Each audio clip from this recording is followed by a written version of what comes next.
Recording in progress. The session is called to order. Please rise for the singing of the Philippine National Anthem.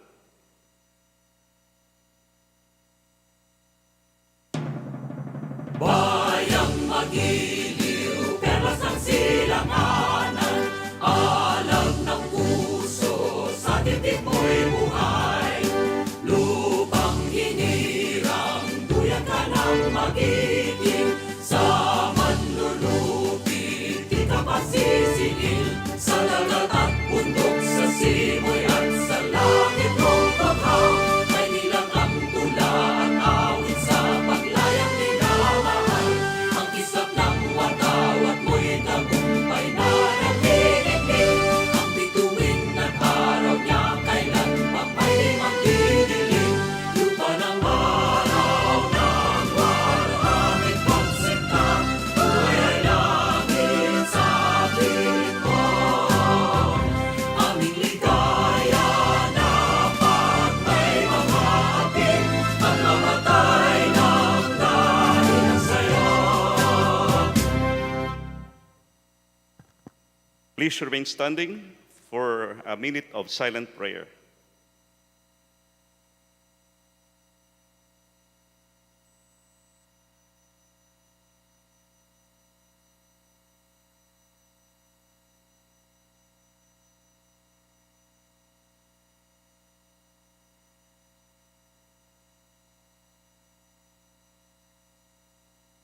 The Secretary General is directed. Majority Leader. Mr. Speaker, I move that we commence the roll call of members. The Secretary General is directed to call the roll of members. Roll call of members.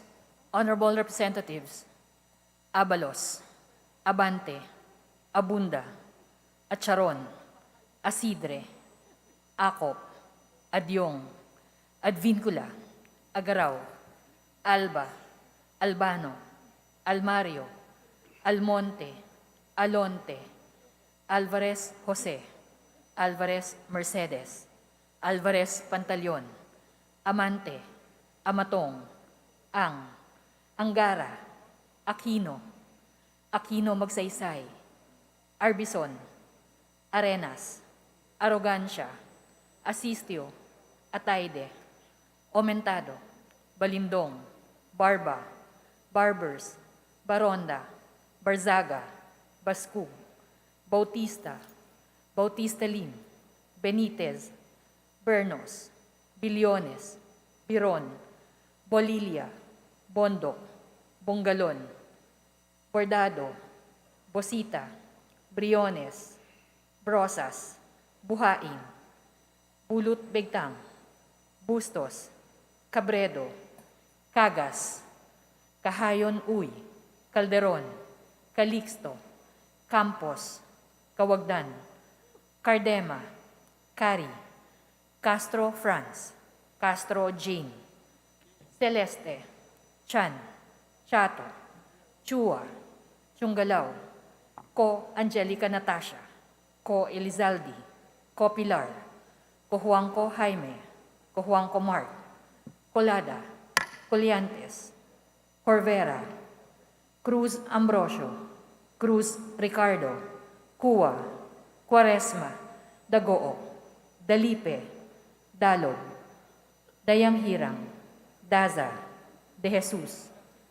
Di Venecia, Defensor, Del Mar, De Los Santos, Dimaporo Muhammad Khalid, Dimaporo City Amina, Dionisio, Domingo, Duavit, Duhali, Duterte, D. Faustino Ino, D. Faustino Michael, D. Ian Paul, Ecleo, Emano, Enciso, Enverga, Escudero, Espares, Espina, Estrella, Yudela, Fariñas, Fernandez, Ferrer Antonio, Ferrer Juliet Marie, Flores, Fortes, Frasco, Fresnedi, Fuentebella, Galeyos, Garcia Albert, Garcia Dante, Garcia Jose Arturo, Garcia Maria Angela, Garcia Pablo Jan, Garcia Vincent,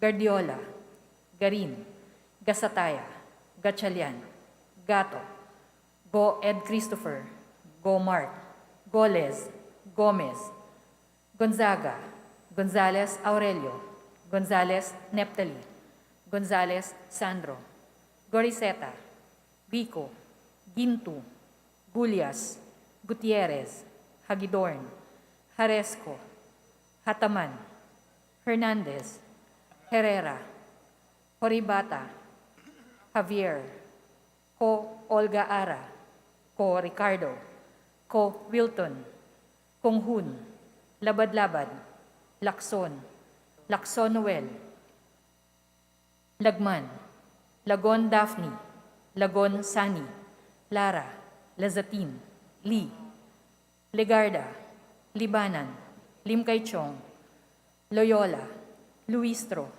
Lumayag, Makapagal Arroyo, Maceda, Madrona, Magsino, Malapitan, Mangawang, Manikis, Manuel, Marañon, Marcoleta, Marcos, Mariano Hernandez, Marinho, Marquez, Martinez, Mastura, Matibag, Matugas, Mendoza, Mercado, Mercado Revilla, Miguel, Momo, Morden, Nava, Nisay, Noel, Nograles, Juan Fidel, Nograles, Margarita, Nolasco, Uwaminal, Olaso, Olivares, Ongchuan, Ordanes, Ortega, Uano Dizon, Padiernos, Paduano, Paglas, Palma, Panaligan,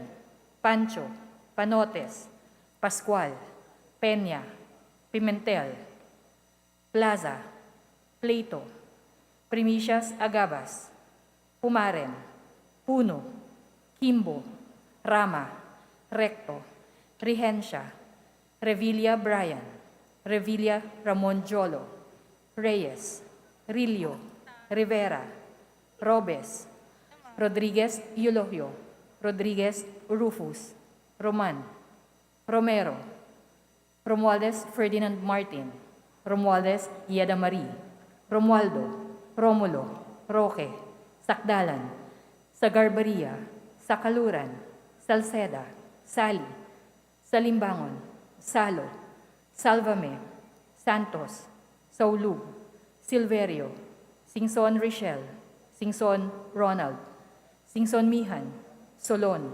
Soriano, Suwan, Suwansing Horacio, Suwansing Micaela Angela, Suarez, Talyado, Tamayo, Tambunting, Tan Joseph, Tan Keith Micah, Tan Reynolds Michael, Tan Samir, Tan Stephen James, Tan Tambut, Tan Chay, Tan Huatco, Tariela, Teodoro, Teves Arnolfo, Teves Jose, Tiangco, Tieng, Tolentino, Tulfo Jocelyn, Tulfo Ralph Wendell, Tupas, Tutor, T, Umali, Unabia, Ungab, Valeriano, Valmayor, Vargas, Vargas Alfonso, Velasco, Veloso Tuazon, Vergara, Versosa, Villa, Villafuerte Luis Raymond, Villafuerte Miguel Luis,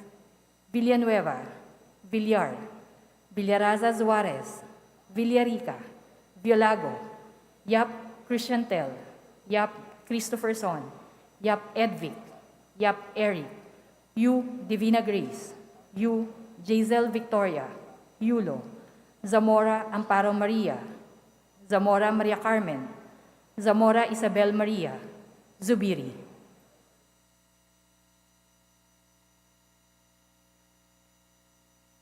Mr. Speaker, the roll call shows that 310 members responded to the call. With 310 members responding to the call, the chair declares the presence of a quorum. Majority Leader.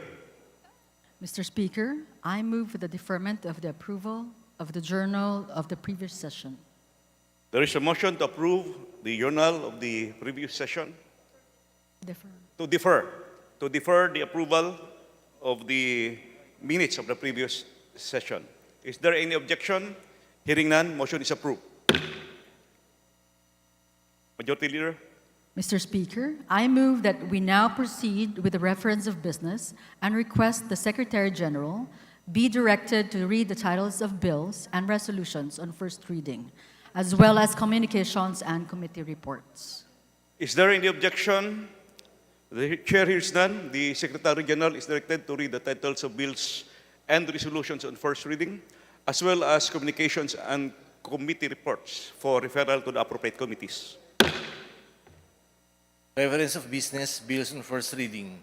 House Bill 5757, regulating the operations and imposition of fees for the use of parking spaces and parking facilities in various establishments by Representative Mastura. To the Committee on Trade and Industry. House Bill 5758, providing for the construction of a multipurpose gym in all municipalities and cities to serve as evacuation center during times of calamity or disaster by Representative Mastura. To the Committee on Disaster Resilience. House Bill 5759, providing for the protection and development of the Inaul weaving industry by Representative Mastura. To the Committee on Trade and Industry. House Bill 5760, alternative modes of public transportation, providing regulations governing their operations by Representative Villanueva. To the Committee on Transportation. House Bill 5761, deterring the continued proliferation of immoral doctrines, obscene publications, and exhibitions of indecent shows by increasing the penalties thereof by Representative Villanueva. To the Committee on Public Information. House Bill 5762, institutionalizing a national values, etiquette, and moral uprightness program, a commission on Filipino values, and interfaith presidential council, instituting a faith-based and values-oriented leadership by Representative Villanueva. To the Committee on Basic Education and Culture. House Bill 5763, enhancing the safety of pedestrians by Representative Villanueva. To the Committee on Transportation. House Bill 5764, protecting unattended children in motor vehicles by Representative Villanueva. To the Committee on Welfare of Children. House Bill 5765, strengthening the barangay daycare system by Representative Villanueva. To the Committee on Welfare of Children. House Bill 5766, exempting qualified indigents from the payment of professional examination fees by Representative Villanueva. To the Committee on Civil Service and Professional Regulation. House Bill 5767, granting hazard pay to covered employees of the government by Representative Villanueva. To the Committee on Appropriations. House Bill 5768, granting hazard pay to workers in critical industries during a state of calamity or emergency or public health emergency by Representative Villanueva. To the Committee on Labor and Employment. House Bill 5769, mandating the establishment of nursing homes for the abandoned, neglected, unattached, or homeless senior citizens by Representative Villanueva. To the Committee on Special Committee on Senior Citizens. House Bill 5770, ensuring safe drinking water by Representative Villanueva. To the Committee on Health. House Bill 5771, providing campus housing to tenured personnel in state universities and colleges by Representative Villanueva. To the Committee on Higher and Technical Education. House Bill 5772, amending Section 16 of the Local Government Code of 1991 by Representative Villanueva. To the Committee on Local Government. House Bill 5773, enhancing the continuing professional development of Filipino workers and professionals by Representative Villanueva. To the Committee on Higher and Technical Education and the Committee on Civil Service and Professional Regulation. House Bill 5774, amending the Coal Mining Development Act of 1976 by Representative Villanueva. To the Committee on Energy. House Bill 5775, ensuring the equitable distribution of funds between the national government and the local government units by Representative Villanueva. To the Committee on Appropriations. House Bill 5776, establishing the Philippine Center for Diabetes and Endocrinology by Representative Villanueva. To the Committee on Health. House Bill 5777, amending the act providing for the establishment of congressional, city, and municipal libraries and barangay reading centers throughout the Philippines by Representative Villanueva. To to the Committee on Basic Education and Culture, House Bill 5778, amending Section 55 of the Omnibus Election Code by Representative Villanueva. to the Committee on Suffrage and Electoral Reforms, House Bill 5779, amending the Price Act by Representative Villanueva. to the Committee on Trade and Industry, House Bill 5780, providing a standard of care for the treatment of persons with bleeding disorders, establishing treatment centers by Representative Villanueva. to the Committee on Health, House Bill 5781, providing for support for the growth and development of barangay microbusiness enterprises by Representative Villanueva. to the Committee on Micro, Small, and Medium Enterprise Development, House Bill 5782, integrating environment education in the senior high school curriculum by Representative Villanueva. to the Committee on Basic Education and Culture, House Bill 5783, expanding the prohibited acts of discrimination against women on account of sex by Representative Villanueva. to the Committee on Labor and Employment, House Bill 5784, providing free insurance for covered applicants of overseas employment certificates by Representative Villanueva. to the Committee on Overseas Workers Affairs, House Bill 5785, mandating the duty to render assistance in sea in accordance with relevant international conventions by Representative Villanueva. to the Committee on Transportation, House Bill 5786, requiring police and military personnel to coordinate with public education institutions prior to entry in the premises thereof by Representative Villanueva. to the Committee on Higher and Technical Education, and to the Committee on Basic Education and Culture, House Bill 5787, institutionalizing the conditional matching grant to provinces for road and bridge repair, rehabilitation, and improvement by Representative Villanueva. to the Committee on Public Works and Highways, House Bill 5788, providing for a Magna Carta of commuters by Representative Villanueva. to the Committee on Transportation, House Bill 5789, rationalizing government interventions in labor disputes by Representative Villanueva. to the Committee on Labor and Employment, House Bill 5790, mandating food manufacturers to display color-coded nutritional information on food packaging by Representative Villanueva. to the Committee on Health, House Bill 5791, providing for a Magna Carta for workers, enterprises, and organizations in the informal economy and providing mechanisms for recognition, integration, and transition to the formal economy by Representative Tambunting. to the Committee on Labor and Employment, House Bill 5792, providing indigent job applicants a 20% discount in the payment of fees and charges for certain certificates and clearances issued by government agencies by Representative Tambunting. to the Committee on Poverty Alleviation, House Bill 5793, providing for a new passport law by Representative Tambunting. to the Committee on Foreign Affairs, House Bill 5794, criminalizing the creation and dissemination of fake news for protection from online falsehoods and manipulation by Representative Tambunting. to the Committee on Information and Communications Technology, House Bill 5795, instituting the Magna Carta of Filipino seafarers by Representative Tambunting. to the Committee on Overseas Workers Affairs, House Bill 5796, establishing the Philippine Virology Science and Technology Institute by Representative Luistro. to the Committee on Health and the Committee on Science and Technology, House Bill 5797, providing for the modernization of the public health emergency preparedness and response capabilities, establishing the Center for Disease Prevention by Representative Luistro. to the Committee on Health, House Bill 5798, providing for modernization funding for the Philippine Crop Insurance Corporation by Representative Romero.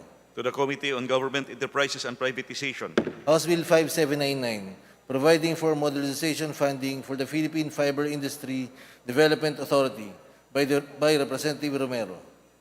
to the Committee on Agriculture and Food, House Bill 5800, providing for modernization funding for the National Development Company by Representative Romero.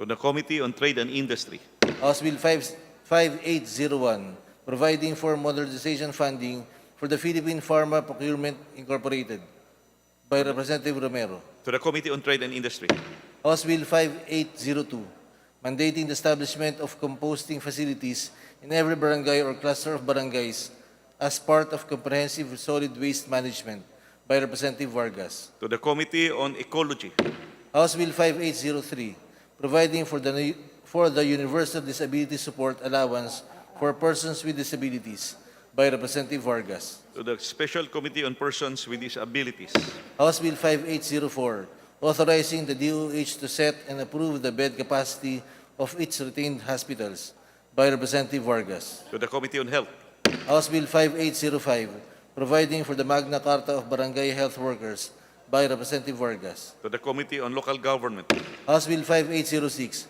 providing for nurses' appreciation through raised salaries by upgrading the minimum salary grade level of all public-private nurses in all public and private hospitals and health institutions by Representative Vargas. to the Committee on Appropriations and the Committee on Labor and Employment, House Bill 5807, promoting rural health and providing for an accelerated program for the construction of a potable water supply system in every barangay in the country within 3 years by Representative Vargas. to the Committee on Public Works and Highways, House Bill 5808, upgrading the Novaliches District Hospital in San Bartolome, Quezon City to a Level 3 District Hospital by Representative Vargas. to the Committee on Health, House Bill 809, to reform the budget process by Representative Luistro. to the Committee on Appropriations, House Bill 5810, creating the Department of Water, Irrigation, Sewage, and Sanitation Resource Management by Representative Luistro.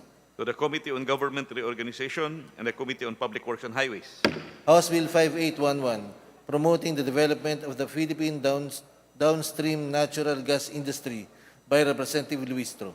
to the Committee on Energy, House Bill 5812, prescribing a just and humane code of conduct for the resettlement of underprivileged and homeless citizens by Representative Vargas. to the Committee on Housing and Urban Development, House Bill 5813, providing for a national housing development, production, and financing program by Representative Vargas. to the Committee on Housing and Urban Development, House Bill 5814, establishing an on-site, in-city, or near-city resettlement program for informal settler families and mandating that LGUs provide livelihood assistance and other basic services by Representative Vargas. to the Committee on Housing and Urban Development, House Bill 5815, establishing a rental housing subsidy program for informal settler families by Representative Vargas. to the Committee on Housing and Urban Development, House Bill 5816, strengthening the Basis Conversion and Development Authority by Representative Macapagal Arroyo.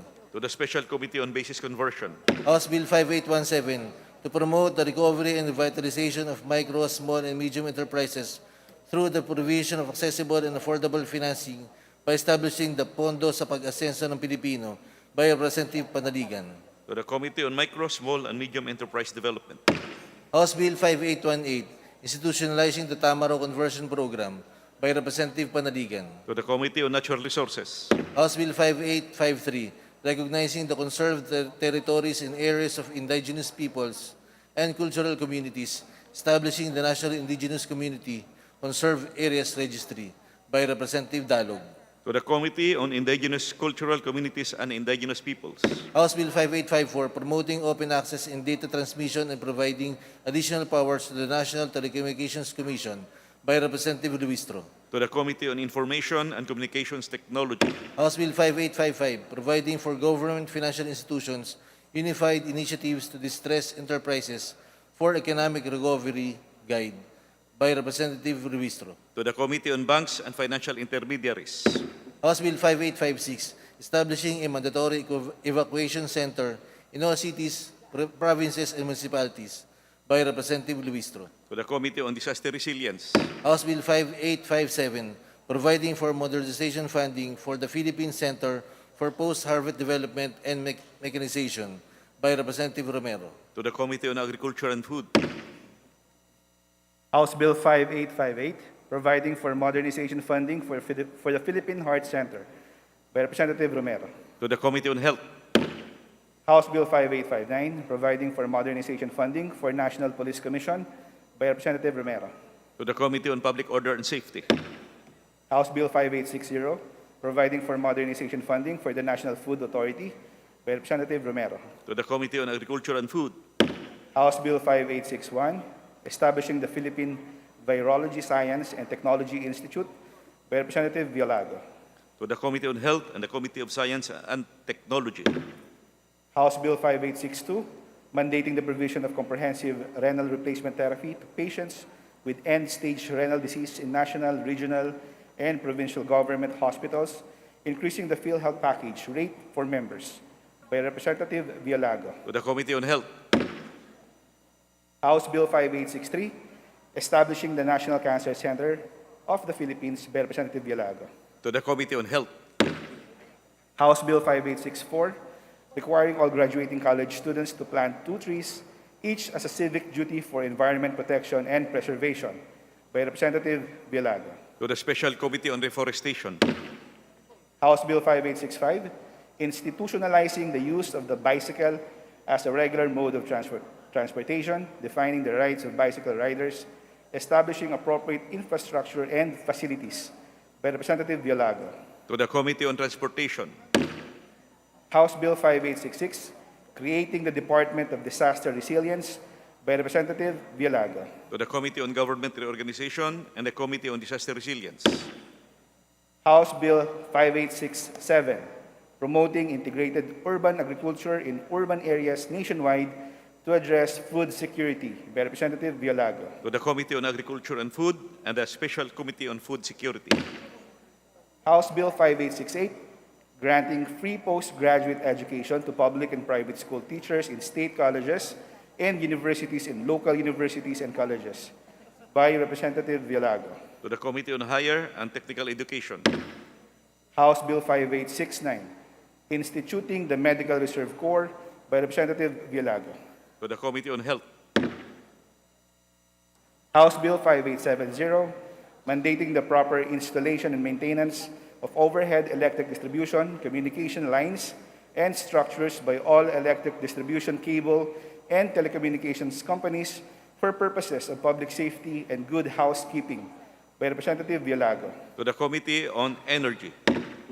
House Bill 5871, establishing the San Jose City Sports Academy and Training Center in San Jose City, Nueva Ecija, by Representative Villago. To the Committee on Youth and Sports Development.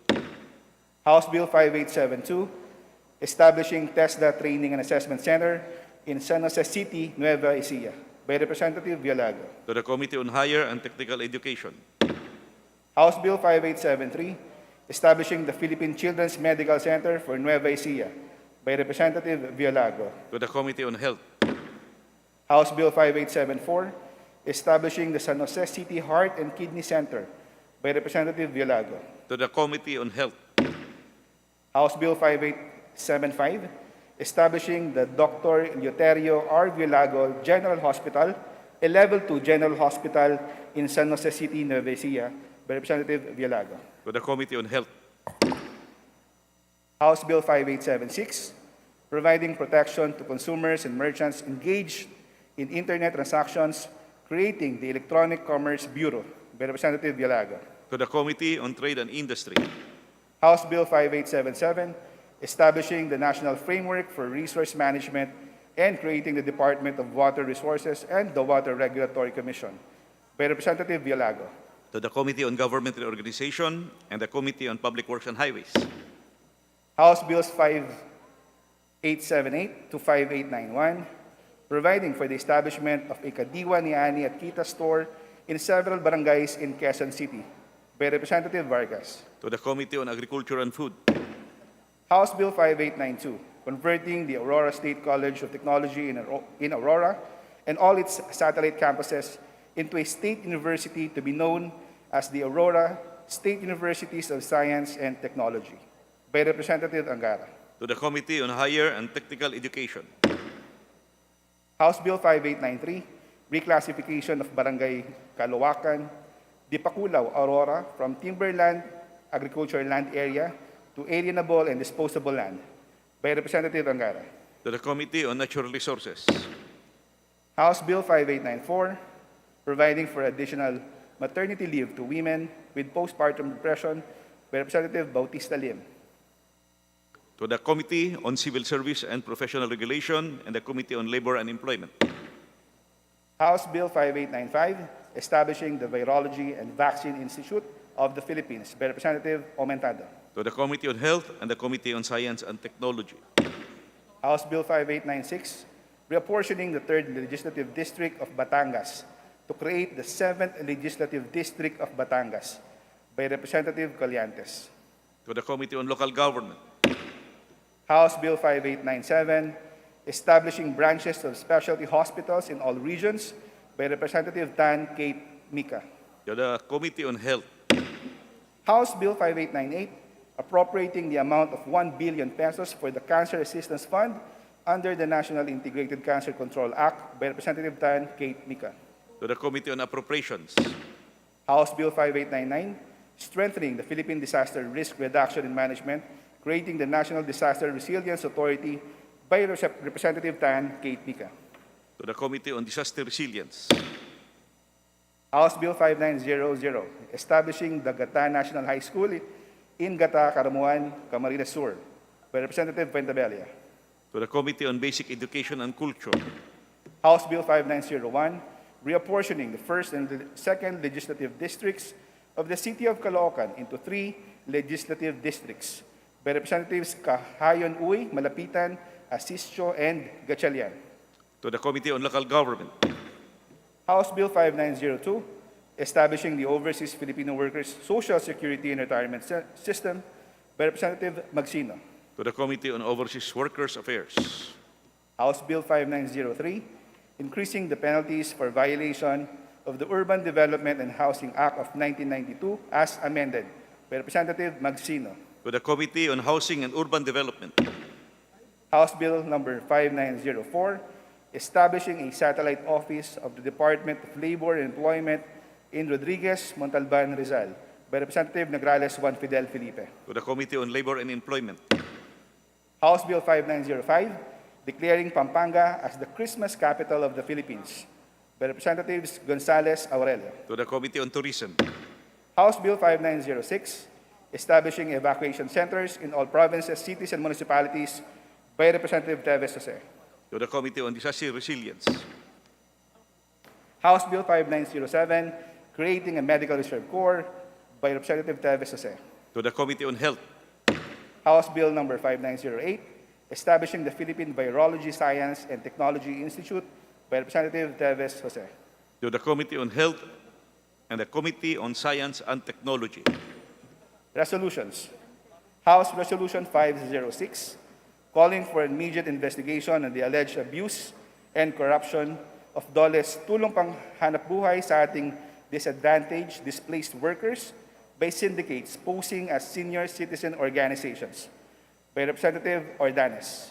to the Committee on Rules, House Resolution 507, expressing the profound sympathy and sincerest condolences of the House of Representatives to the bereaved family of the late Gregorio R. Villar, the longest-serving Secretary of the DPWH from 1993 to 2001, by Representative Plato. to the Committee on Rules, House Resolution 508, requesting members of Congress to make voluntary contributions in favor of the heirs of Percival Mabasa, by Representative Barzaga. to the Committee on Accounts, House Resolution 509, directing the appropriate House committee to conduct an inquiry into the implementation of RA 8291, expanding and increasing the coverage of benefits of GSIS, by Representative Dayang Hirang. to the Committee on Rules, House Resolution 510, directing the Committees on Basic Education and Culture and Higher and Technical Education to conduct an inquiry on the review of the implementation of the K-12 Basic Education Program, by Representative Tan Kate Mika. to the Committee on Rules, House Resolution 511, expressing the profound condolences of the House on the passing of fashion icon Ogie Cordero by Representatives De Venecia, Conghun, Rodriguez Rufus, Maceda, Veloso Tuazon, Villarica, Aumentado, Benitez, Ataide, Del Mar, Co Angelica Natasha, Go Mark, Barba, Singson Mihan, Yap Cristiantel, and Velasco. to the Committee on Rules, House Resolution 512, expressing congratulations to Bayanihan, the National Dance Company of the Philippines, for winning the grand prize in the Shonan World Dance Festival held in South Korea, by Representatives De Venecia, Conghun, Rodriguez Rufus, Maceda, Veloso Tuason, Villarica, Aumentado, Benitez, Ataide, Del Mar, Co Angelica Natasha, Go Mark, Barba, Singson Mihan, Yap Cristiantel, and Velasco. To the Special Committee on Creative Industry and Performing Arts. House Resolution 513, congratulating and commending Belinda Mariano for winning the Outstanding Asian Star Prize in the 2022 Seoul International Drama Awards by Representatives De Venecia, Conghun, Rodriguez Rufus, Maceda, Veloso Tuason, Villarica, Aumentado, Benitez, Atayde Del Mar, Co Angelica Natasha, Go Mark, Barba, Singson Mihan, Yap Cruciantel, and Velasco. To the Special Committee on Creative Industry and Performing Arts. House Resolution 514, expressing the profound condolences of the House on the passing of Mr. Daniel Danny Morales Javier by Representatives De Venecia, Conghun, Rodriguez Rufus, Maceda, Veloso Tuason, Villarica, Aumentado, Benitez, Atayde Del Mar, Co Angelica Natasha, Go Mark, Barba, Singson Mihan, Yap, Cruciantel, and Velasco. To the Committee on Rules. House Resolution 515, congratulating and commending DTI Center for International Trade and Exposition and Missions for garnering the Best Export Promotion Agency of Southeast Asia for 2022 by the Capital Finance International. Representatives De Venecia, Conghun, Rodriguez Rufus, Maceda, Veloso Tuason, Villarica, Aumentado, Benitez, Atayde Del Mar, Co Angelica Natasha, Go Mark, Barba, Singson Mihan, Yap, Cruciantel, and Velasco. To the Committee on Trade and Industry. House Resolution 516, expressing congratulations to the Masungi Geo-Reserve Project for being awarded the Inspire Award in the 2022 United Nations Sustainable Development Goals Action Awards by Representatives De Venecia, Conghun, Rodriguez Rufus, Maceda, Veloso Tuason, Villarica, Aumentado, Benitez, Atayde Del Mar, Co Angelica, Go Mark, Barba, Singson Mihan, Yap, Cruciantel, and Velasco. To the Committee on Sustainable Development Goals.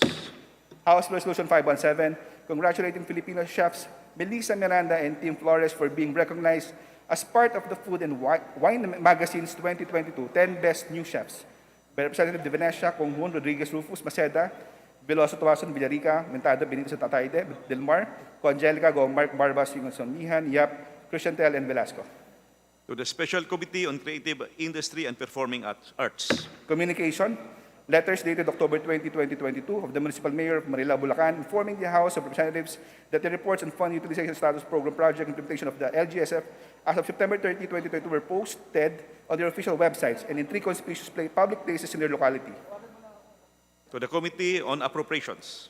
Committee reports, Committee Report number 135, submitted to the Committee on Basic Education, Culture, and House, Resolution 518, Committee Report numbers 136, 137, 138, 139, 142, 141, 145, 146, 147, 148, 149, 150, 151, 152, and 153, submitted by the Committee on Tourism and House, Bill numbers 5936, 5937, 5938, 5939, 5954, 5955, 5956, 57, 5958, 5959, 5960, 5961, 5962, 5963, 5966, and 5967, respectively, and Committee Reports numbers 140 and 141 submitted by the Special Committee on Creative Industry and Performing Arts and House Resolution number 520 and 521, respectively. The aforementioned committee reports are referred to the Committee on Rules. Majority Leader.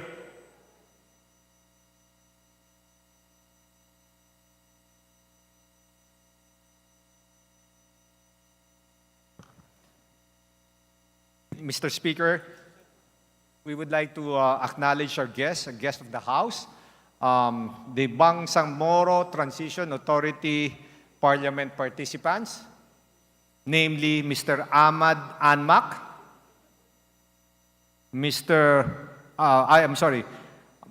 Madam Rufaida Sulaiman, Madam Amera Agaw, Honorable Rahani Talumpa, Honorable Kaenya Musali, Honorable Farhana Jainal, Honorable Fatma Sara Balindong, Honorable Nur Muhammad Aji Makil, Honorable Noria Taha, Honorable Hanad Mundas, Honorable Laila Farhat, and Honorable Reginald Pastrana. The Chair recognizes and acknowledges our guests from the Bangsamoro Transition Authority. Let's give them a big hand. Welcome to the House of Representatives. Majority Leader.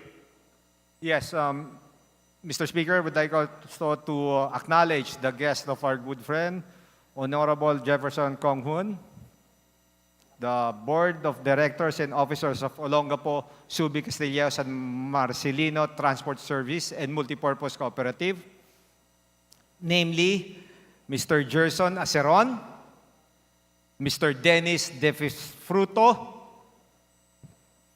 Madam Delia Tumbaga, Mr. Rotzen Salige, Mr. Alfredo Sala Jr., Mr. Rodolfo Arientico Jr., Mr. June Ladiero, Mr. Eduardo Mendoza, Mr. Ronaldo Trinidad, Mr. Erwin Ragocos,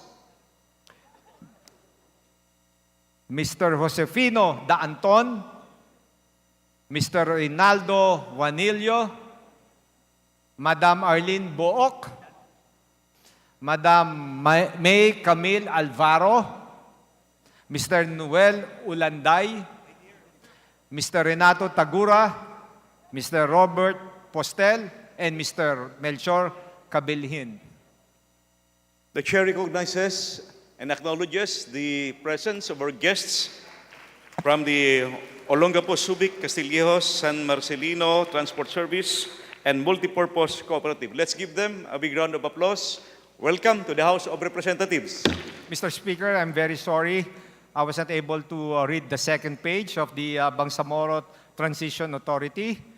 We would like to welcome again Honorable Dodi Simon Di Malibot Jr., the Honorable Norhalia Haron, and the Honorable Michael Serrano. My apologies. Once again, we would like to welcome our guests from the Bangsamoro Transition Authority. Mayong pag-abot din sa Ubos, Balay, Balaoranan. Welcome. Majority Leader. Mr. Speaker, I move to suspend the... Session is suspended.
Session is resumed.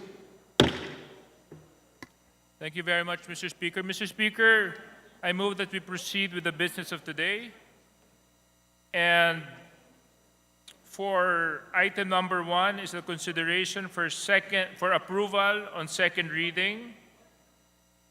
House Bill 227 under Committee Report number 80. And may we please request the Secretary General to read the title of the said measure. The Secretary, is there any objection? Hearing none, the Secretary General is directed to read the title of House Bill 227. House Bill 227, an act instituting policies for the protection and welfare of caregivers in the practice of their profession. Majority Leader? Thank you very much, Mr. Speaker. Mr. Speaker, I move that we recognize the chairperson of the committee, the author of the said House Bill, Congresswoman Roman, to be recognized. The sponsoring member of the bill is now recognized, the Honorable Roman. Thank You may proceed, Madam. Thank you very much, Mr. Speaker.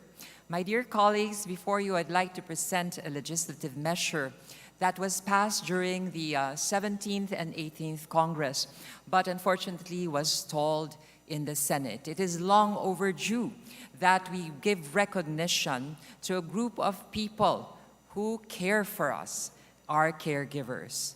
So by caregiver, we refer to a person who is paid and who takes care or attends to the physical and psychological needs of infants, children, dependent adults, senior citizens, etc. Napakalaga po ng kanilang papel na ginagampanan sa ating lipunan. And professional and responsive caregiving is very vital to medically and physically challenged individuals, and yet we do not give them proper protection. My legislative measure seeks to professionalize the sector and also offer protective measures such as contract signing, definitions of terms and conditions of their employment, as well as a series of requirements that will ensure that they will not be abused and exploited. So, Mr. Chair, Mr. Speaker, I would like to present for the consideration of my colleagues on second reading this House bill. Thank you very much. Majority Leader? Thank you very much, Mr. Speaker. Mr. Speaker, there being no member that wishes to interpolate, I move that we proceed with the period of amendments. So moved. Closure.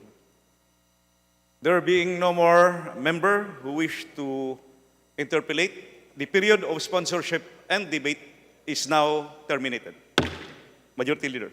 I move that we open the period of amendments, Mr. Speaker. There's a motion to open the period of amendments. Is there any objections? Hearing none, motion is approved. Mr. Speaker, there being no amendments from the committee, I move that we close the period of amendments from There the is a motion to close the period of amendments. Is there any objection? Hearing none, motion is adopted. Mr. Speaker, for individual amendments, I move that we recognize Congressman Mark Go for his proposed amendments for the said measures. So moved, Mr. Speaker. The honorable gentleman from the Lone District of Baguio is recognized for his individual amendment.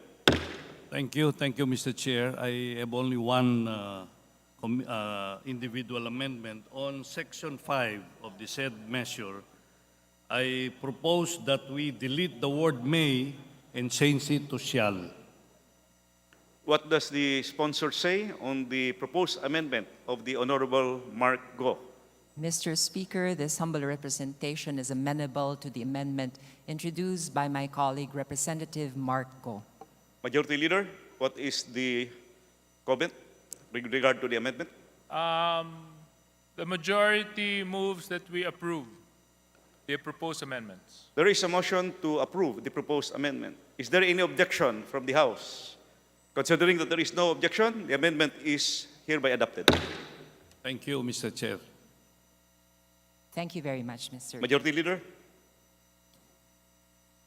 Mr. Speaker, there being no other individual amendments for the proposed measure, I move that we close the period of amendment, of individual amendments. There's a motion to close the period of individual amendments. Is there any objection? Hearing none, motion is approved.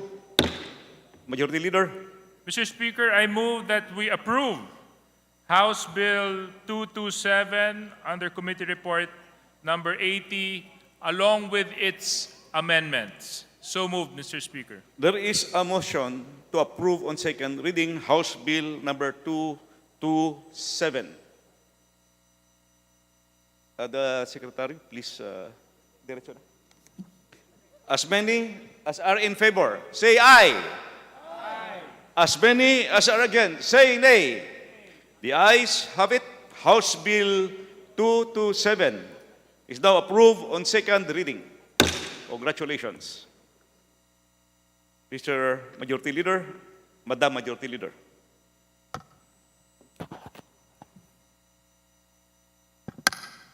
Mr. Speaker, I move that we consider on second reading House Bill number 924 as contained in Committee Report 68. And for this purpose, may I direct the Secretary General to read the title of the said measure. The Secretary General is directed to read the title of House Bill 924. House Bill 924, an act mandating all barangays to create a registry of skilled workers. Majority Leader.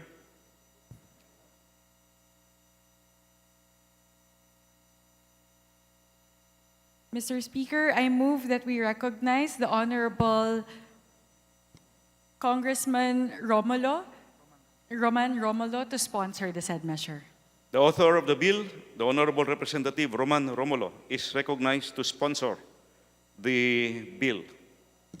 Thank you, Mr. Speaker. Thank you, Majority Leader. House Bill number 924 has for its objective to create a skilled workers registry in every barangay which shall serve as a repository of skilled workers information.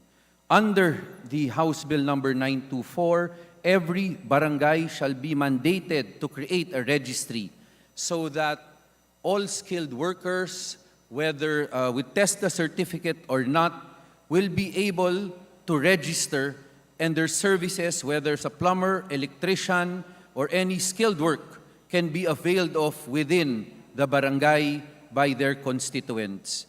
I hope that the House approves on second reading and eventually on third reading House Bill number 924 as contained in Committee Report number 68. Mr. Speaker. Madam Majority Leader. Mr. Speaker, there being no other member who wishes to interpolate the sponsor, I move that we terminate the period of sponsorship and debate.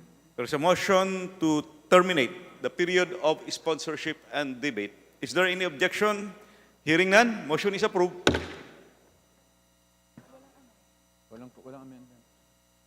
Mr. Speaker, I move that we open the period of amendments. There is a motion to open the period of amendments. Is there any objection? Hearing none, motion is approved.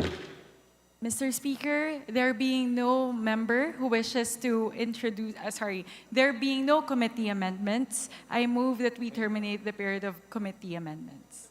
There's a motion to close the period of committee amendments. Is there any objection? Hearing none, motion is approved. Majority Leader. Mr. Speaker, I move that we open the period of individual amendments. There's a motion to open the period of individual amendments. Is there any objection? We now proceed to the individual amendments. Mr. Speaker, there being no individual amendments for the said measure, I move that we close the period of individual amendments. There is a motion to close the period of individual amendments. Is there any objection? Hearing none, motion is approved. Majority Leader. Mr. Speaker, I move that we approve on second reading House Bill number 924 as contained in Committee Report number 68. There is a motion to approve House Bill 924 on second reading. As many as are in favor, please say aye. As many are against, say nay. The ayes have it. House Bill 924 is approved on second reading. Majority Leader. Mr. Speaker, I move that we suspend session for a few minutes. Session is suspended.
Tago pala natin to.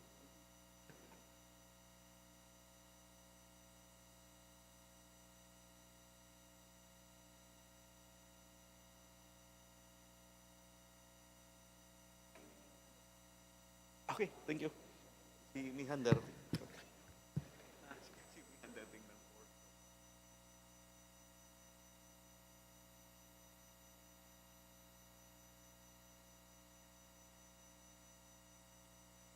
Nandito rin na. Oh, hindi siya dating. Tawagin mo na.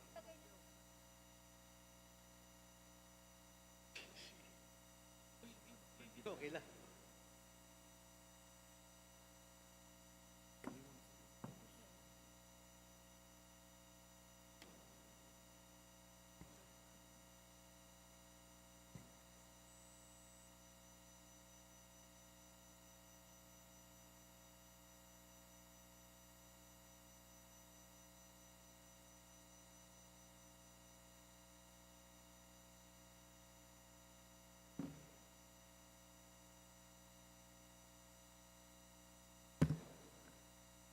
Session is resumed. Majority Leader.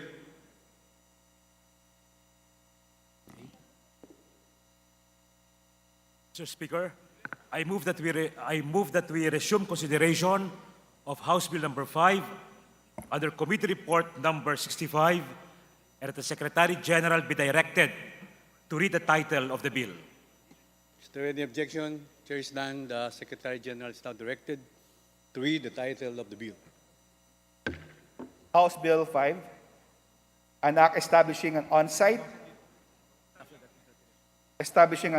in-city, near-city, or off-city local government resettlement program for informal settler families in accordance with the People's Plan and mandating the implementing local government unit jointly with the Department of Human Settlements and Urban Development in cases of near-city or off-city resettlement to provide other basic services and livelihood components in favor of the recipient local government unit, amending for the purpose Republic Act Number 7279 as amended, otherwise known as the Urban Development and Housing Act of 1992. Majority Leader. Mr. Speaker, I move that we recognize the Honorable Francisco Benitez, the chairperson of the Committee on Housing and Urban Development, to sponsor the measure. The Honorable Francisco Benitez is recognized. Thank you, Mr. Speaker. I sponsored the measure yesterday, and this representation is ready and willing for the period of debate. Majority Leader. Mr. Speaker, I move that we recognize the Honorable Arlene Brosas for her interpellation. Congressman Arlene Brosas is now recognized. Thank you, Mr. Speaker. Maraming salamat, Mr. Speaker. Will the good sponsor yield to a few questions, Mr. Speaker? As usual, Mr. Speaker, it is my pleasure to yield to questions from the Representative Arlene Brosas of Gabriela. Please proceed, Congresswoman Brosas. Salamat po. Maraming salamat, Mr. Sponsor. Again, we in Gabriela Women's Party have filed House Bill 4087 seeking to put forward our own version of on-site development bill that we think truly minimizes the movement of occupants and stipulates that on-site development should be the first recourse. Sa madaling salita, gusto nating gawing prioridad ang on-site development nang sa gayoy hindi na kailangang i-dislocate pa ang mga kababayan natin mula sa kanilang kasalukuyang mga tahanan. However, not a single provision of our bill, hindi, meron pala, yung sa People's Plan, was incorporated into House Bill number 5. Hence, our decision to pull out from the substitute bill. Mr. Speaker, Mr. Sponsor.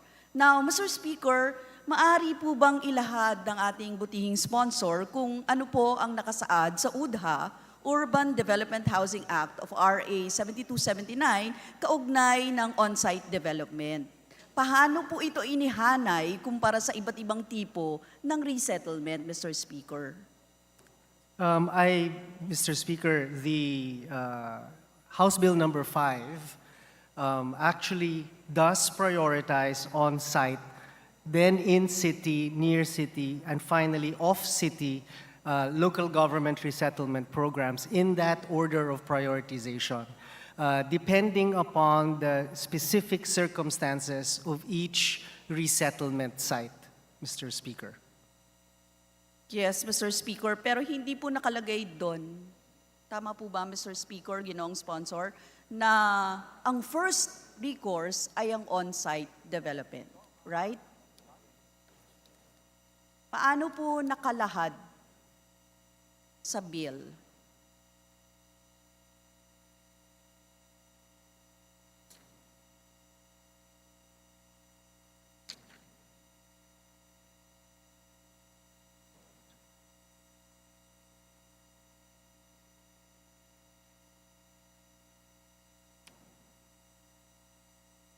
Nasa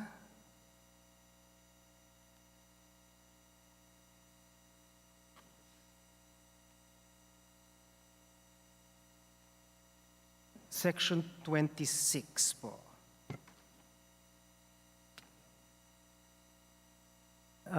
Urban renewal and resettlement shall include the rehabilitation and development of blighted and slum areas and resettlement program of beneficiaries or affected IFS in accordance with the provisions on this act. On-site development shall be implemented after the conduct of adequate and genuine consultations with the affected ISFs and in accordance with the People's Plan formulated pursuant to Section 23 of this Act, in order to ensure minimum movement of occupants of blighted lands and slum areas. Mr. Speaker. Nandun po sa page 9, line 239 to 245. Page 8 to page 9 po, Mr. Speaker. Thank you, Mr. Speaker. Oo, nakalagay po dito na on-site, on-site development shall be implemented. Tinanggal po yung whenever possible, right? Kasi yun yung nasa UDHA before. Tama po ba ang obserbasyong ito? Tama po. After the conduct of adequate and genuine consultation.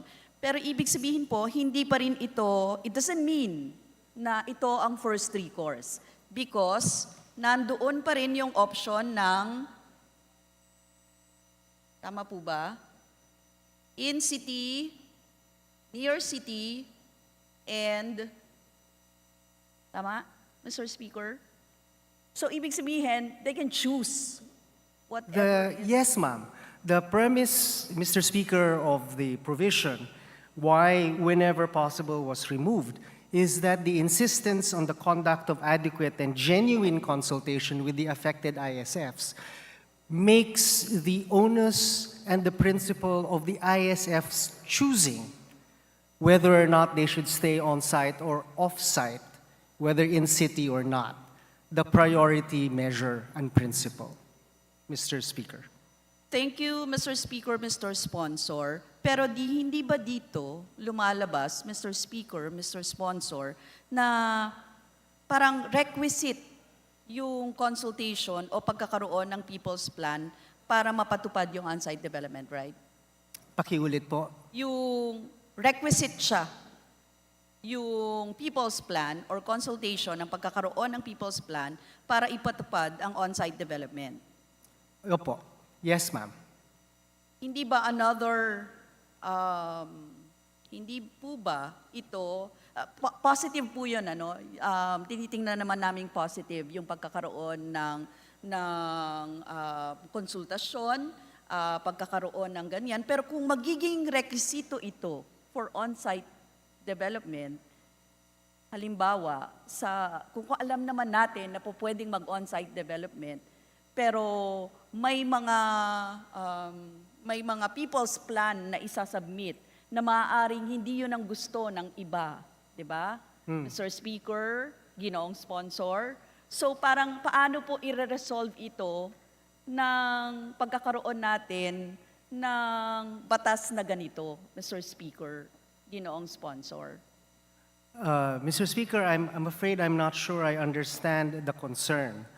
If the concern is the necessity of a requisite People's Plan and consultation, if the concern is the requisite and necessity that the informal settler families are consulted and given choice and options in terms of the People's Plan and the relocation, then I do not see where the problem lies, except if the informal settler families themselves cannot come to an agreement and a consensus. Yes, that's my point, Mr. Speaker. My point is there are organizations and there are experiences wherein maraming mga organizations ng ISF ang lumalabas at nagsasabi ng iba't ibang kanilang panukala, Mr. Speaker, ginong sponsor. Now, it will be arbitrary by saying na ito lang ang pwede naming tanggapin. When in fact, kapag tinignan mo dun sa baba, hindi naman din yun yung buong-buong nagre-represent ng mga ISFs. Mr. Speaker, ginong sponsor. Mr. Speaker, I think there is a slight confusion.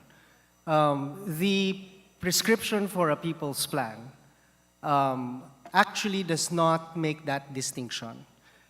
If the good Congresswoman has provisions, no, and language that can improve the safeguards so that, in fact, a proper people's plan, because after all, it calls for a genuine, right, consultation and proper people's plan. If that is too vague for the good Congresswoman, we would be willing to entertain language that would improve that provision in the right time. Mr. Mr. Speaker, yes, Mr. Speaker, ginoong sponsor, sa line 249 hanggang line 257, nakalagay po dito na where demolition or eviction is allowed in the area occupied by the program beneficiaries or affected ISFs and on-site resettlement cannot be undertaken by reason thereof. Ito na yung pagkakasunod-sunod, Mr. Speaker, di ba? In-city resettlement of the beneficiaries of the program or of affected ISFs from the existing places of occupancy shall be undertaken only when on-site development is not feasible. Parang ganyan. Tinanggal na po ito, no? Etong from their existing places of occupancy shall be undertaken only. Hindi, ito pala. When on-site development is not feasible. Tama? Hindi po. Mr. Speaker, It goes, their existing places of occupancy shall be undertaken only after compliance with the procedures. Okay. Pursuant to Section 28 of this Act, which provides the guidelines, and in accordance with the preference of the affected IFS as contained in the People's Plan. So again po, ang nananaig dito ang prinsipyo na ang mga kagustuhan po ng ISFs ang dapat nating take into account. And that would be the only reason why in the way it's written, an on-site may not be feasible. Sa pagkakaintindi ko po ng intensyon ng batas. Yes, Mr. Speaker. Pero, Mr. Speaker, ang gusto sana naming lengguwahe na mailagay dito ay yung usapin na ang first recourse ay on-site development. Yun lang naman, Mr. Speaker. Ano? Kasi, in fact, nung nilagay naman yung should in-city resettlement not be feasible, near-city resettlement, in-city, near-city, off-city, nakalagay po ng ganyan eh. Pero ang sinasabi namin, ang gusto sana namin, sa language ng batas ay mailagay yung ang first recourse ay laging on-site development. Para ma-ensure po, no, na talagang mabibigay natin sa ISFs yung as much as possible, no, yung talagang on-site development na kailangan nila. Kasi yun naman talaga ang gusto ng mga ISFs. Hindi sila mawala doon sa kanilang livelihood, hindi sila mamamasahe ng malayo, hindi sila mahihirapan sa hanap buhay. Yun po yung talagang unang recourse na gusto nila. Mr. Speaker, Mr. Sponsor.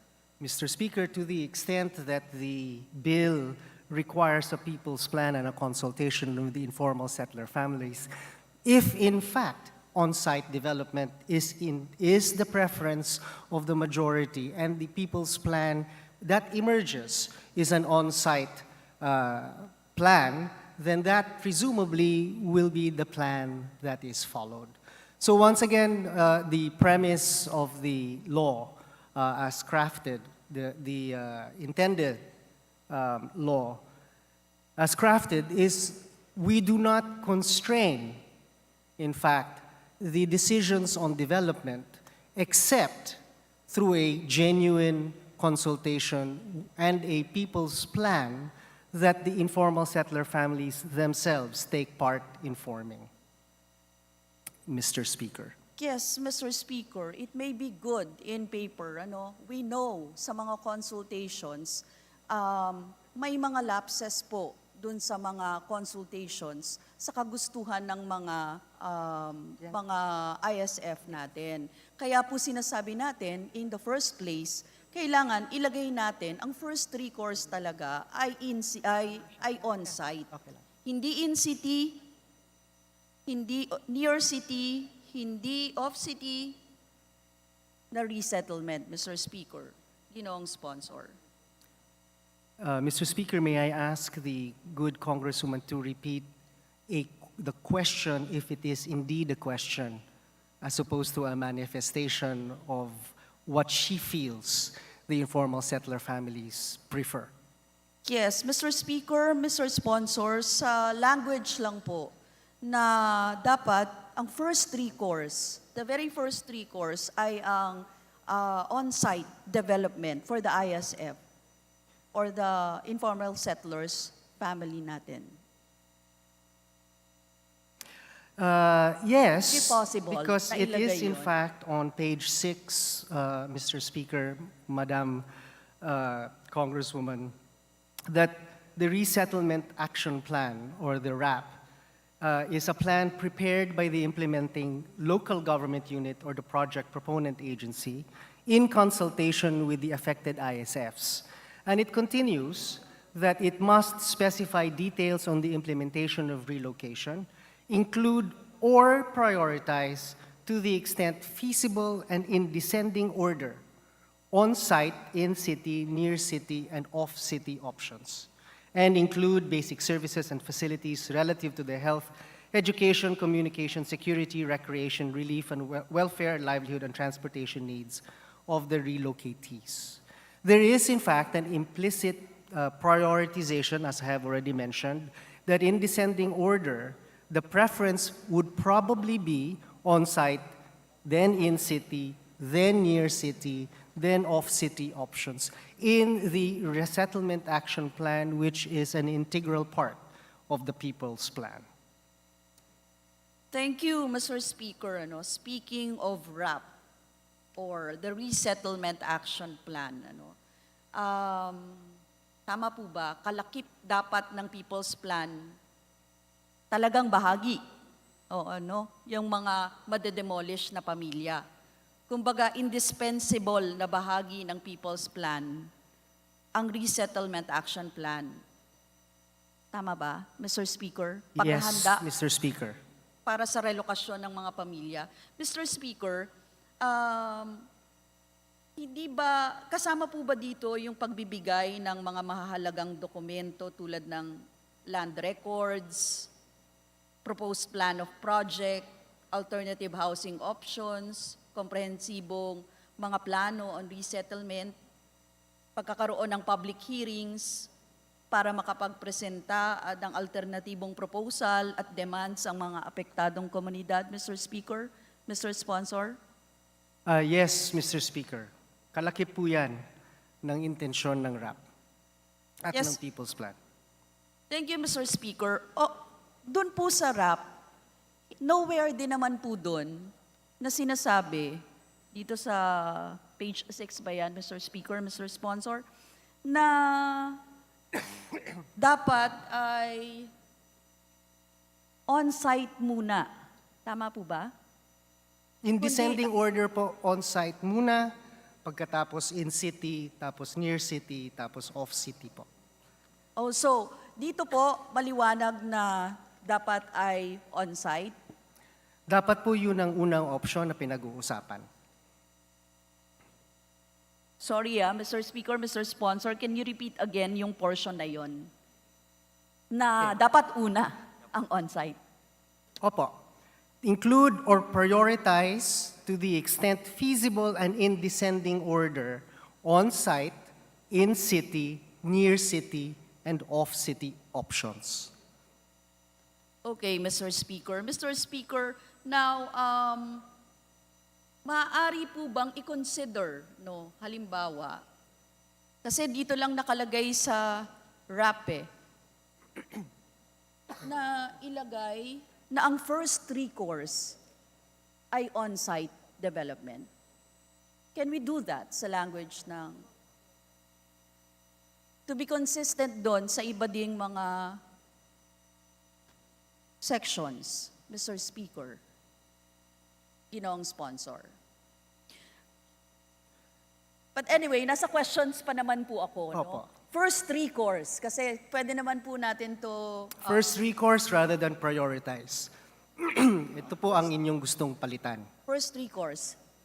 Tapos, pero in line with, okay naman po itong pagkakalagay ng prioritize, no?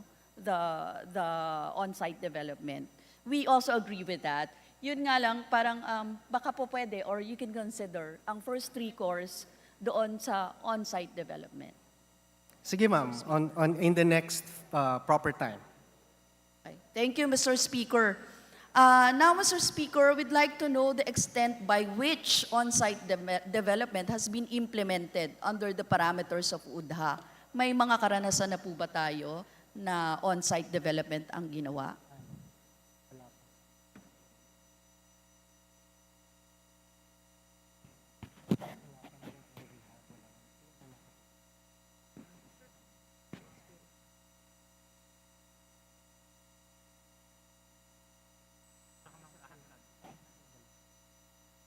I have been informed by the committee that there have been 2 such projects, Mr. Speaker. So, two on-site development projects ang nagawa. Ano po yung mga kinaharap na suliranin ng on-site development projects na ito, Mr. Speaker, Ginoong sponsor?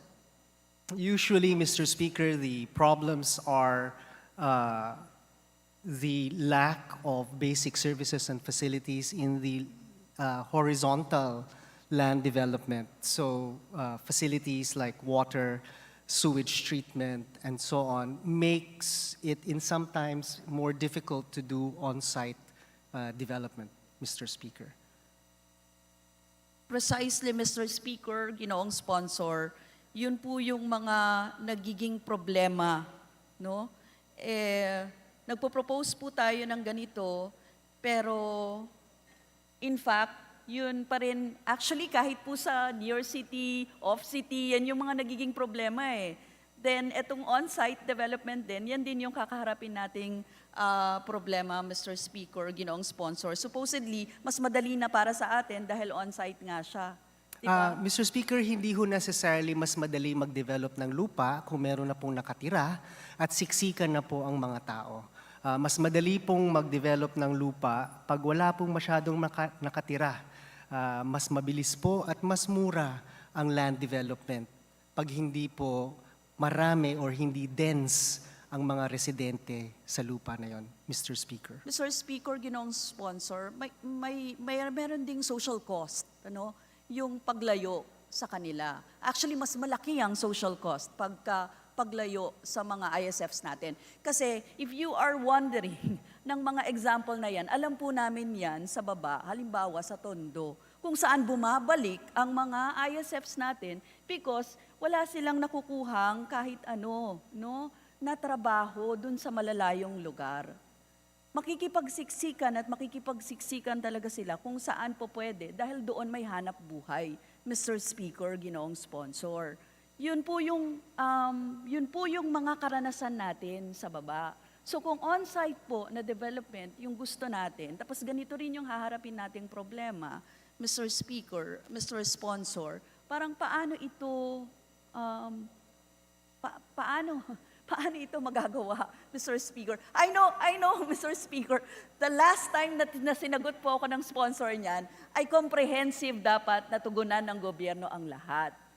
No? Mr. Speaker, Ginoong sponsor, hanggat walang trabaho, maayos na edukasyon, maayos na pagkain, yan po yung ano natin. But here, we are speaking of ISFs eh. na madidislocate, madidisplace. Meron din silang mga katangian, Mr. Speaker, na kailangan talagang first and foremost matugunan, Mr. Speaker, ginoong sponsor. No? Mr. Speaker, the good Congresswoman of Gabriela is absolutely correct. But that is why this proposed measure insists on that prioritization and makes it more difficult, in a way, for ISFs to be sent out of the city wherein they have, in fact, their jobs and access to basic services. That's the first point. The first point is that this proposed measure makes the local government unit an active partner of the Department of Human Settlements and Urban Development to ensure that basic services and rights to the city are in fact provided to the informal settler families, and with the priority of remaining within the city that they are currently residing. The second is that the RAP, once again, which is to be made an intrinsic part of the People's Plan, must include plans for the basic services and facilities relative to the health, education, communication, security, recreation, relief and welfare, livelihood and transportation needs of the relocatees, right? So the formation of the People's Plan with a RAP as part of it makes sure that these options are provided and given to the informal settler families so that the traumas that previous resettlement programs have caused to informal settler families are avoided, and that the informal settler families themselves have a process by which to make their preferences known and made an intrinsic part of the resettlement and relocation plan, Mr. Speaker. Yes, thank you, Mr. Speaker, Mr. Sponsor. Talagang kailangan nila ng access kasi ang pinanggagalingan nga nila ay wala silang access sa lahat ng yon kahit pa nandoon na, no? Kahit nga on-site eh. Kaya nga, Yung ma'am. Yes, Mr. Speaker. Yan, Mr. Speaker. Gusto natin i-ensure, pero how do we do that? Sa tamang paraan, na makataong paraan, at yung nauunawaan at naiintindihan nila. Kasi hindi rin naman sila aalis talaga sa kanilang lugar, Mr. Speaker, Mr. Sponsor. Babalik din sila at babalik doon sa lugar nila dahil hirap nga sila sa ganong kalagayan, Mr. Speaker, Mr. Sponsor. Halimbawa, kung magdadagdag ka, kahit nga in city, magdadagdag ka ng 10 piso o 11 na pamasahe, mabigat yun sa bulsa ng isang mamamayan natin na minimum wage earner, Mr. Speaker, ginoong sponsor. And we are speaking of ISFs dito. At ilan po ang ISFs natin? Ang total ISFs natin. At ilan po yung housing backlog natin? Although sinabi ng Pangulo, 1 million kada, di ba? Sabi niya, 1 million ang itatayong pabahay, pero hindi naman tayo nagpondo ng pabahay nung nakaraan sa 2023 budget. So where will we get that budget? Saan tayo maghahanap ng pabahay para dito sa mga madidislocate at madidisplace? Although, sinasabi ko po na maganda yung batas sa esensya. Pag sa baba po, ang haharapin natin dito, ganitong kalagayan, babalik at babalik yung mga ISFs, madadagdagan ng mga mahihirap natin, habang tumataas yung inflation, nagdi-displace ka ng mga tao, ganito yung itsura. Mr. Speaker, Mr. Sponsor, baka naman, mas lalong lumala o mag-worsen ang condition natin dito sa Pilipinas, imbis na maging maayos, Mr. Speaker, Mr. Sponsor. Mr. Speaker, magpapasalamat po ako kay Congresswoman Arlene Brosas at kanya pong nasabi na ang esensya po ng batas ay maganda, ngunit ang problema po ay nasa unang-una implementasyon, ikalawa pagkukulang po ng pondo ng ating mga ahensya, at ikatlo, kulang po ang ating plano na pangkalahatan upang lahat na pangangailangan ng ating mga ISFs ay mabigay. Kaya nga naman po nakasaad sa itong panukalang batas. Sa page 8 po, Kong Arlene, ibalik ko lang po sa inyo. In accordance with the protection guidelines provided under Section 28 of this Act, a resettlement action plan shall be an indispensable component of the People's Plan. And the Resettlement Action Plan shall enunciate the following. A safe, affordable, decent, and humane condition of relocation, incorporating therein disaster risk reduction management and climate change adaptation standards. B, provision of adequate social preparation. Ito po yung mga social costs po na nabanggit din ni Kong Arlene. And C, prevention of forced eviction, na gustong-gusto po ni Kong Arlene i-prevent, provided that the primary consideration shall be given to the housing financial schemes as suggested in the People's Plan. So, ulitin ko lang po, ang prinsipyo po ng House Bill number 5 is to capacitate, empower, and make informal settler communities part and parcel of a resettlement program so that their desires, their voices can be heard and incorporated into a people's plan, their needs to access for basic services, and for their aspirations to the rights of the city can be incorporated into a resettlement action plan. At ang mananaig po dito sa panukalang batas na ito ay ang kanilang desisyon kung anong klaseng relocation ang maibibigay sa kanila. Thank you, Mr. Speaker, Mr. Sponsor. Sinabi rin yan ng NHA. Narinig ko po yan sa napakaraming dialogue ng National Housing Authority. But then again, ang itsura po sa baba, pag nagkakaroon kami ng dialogue, ipinapatawag pa po ako. Ako pa po yung humaharap minsan. Hirap na hirap po kami, no? Kasi wala talagang trabaho yung mga ISFs natin, babalik sila doon, hahanap sila ulit ng kanilang bahay, etc. Pero Mr. Speaker, Ginoong Sponsor, meron po akong isang tanong. Siguro baka kailangan po ito ma-consider din. Halimbawa, sa resettlement ng housing beneficiaries, hindi po ba dapat walang diskriminasyon sa mga housing beneficiaries? Halimbawa, sa tenants, sharers, renters. No? Mr. Speaker, Mr. Sponsor, na-identify po ba dito sa batas na sila ay pwede rin dito? Ang lahat po ng ISFs, kahit pa lessees, owners, lessors, sublessees, boarders, lodgers, informal tenants, kasama din po ba sila dito sa tinutukay natin na socialized housing or on-site, pang-on-site development?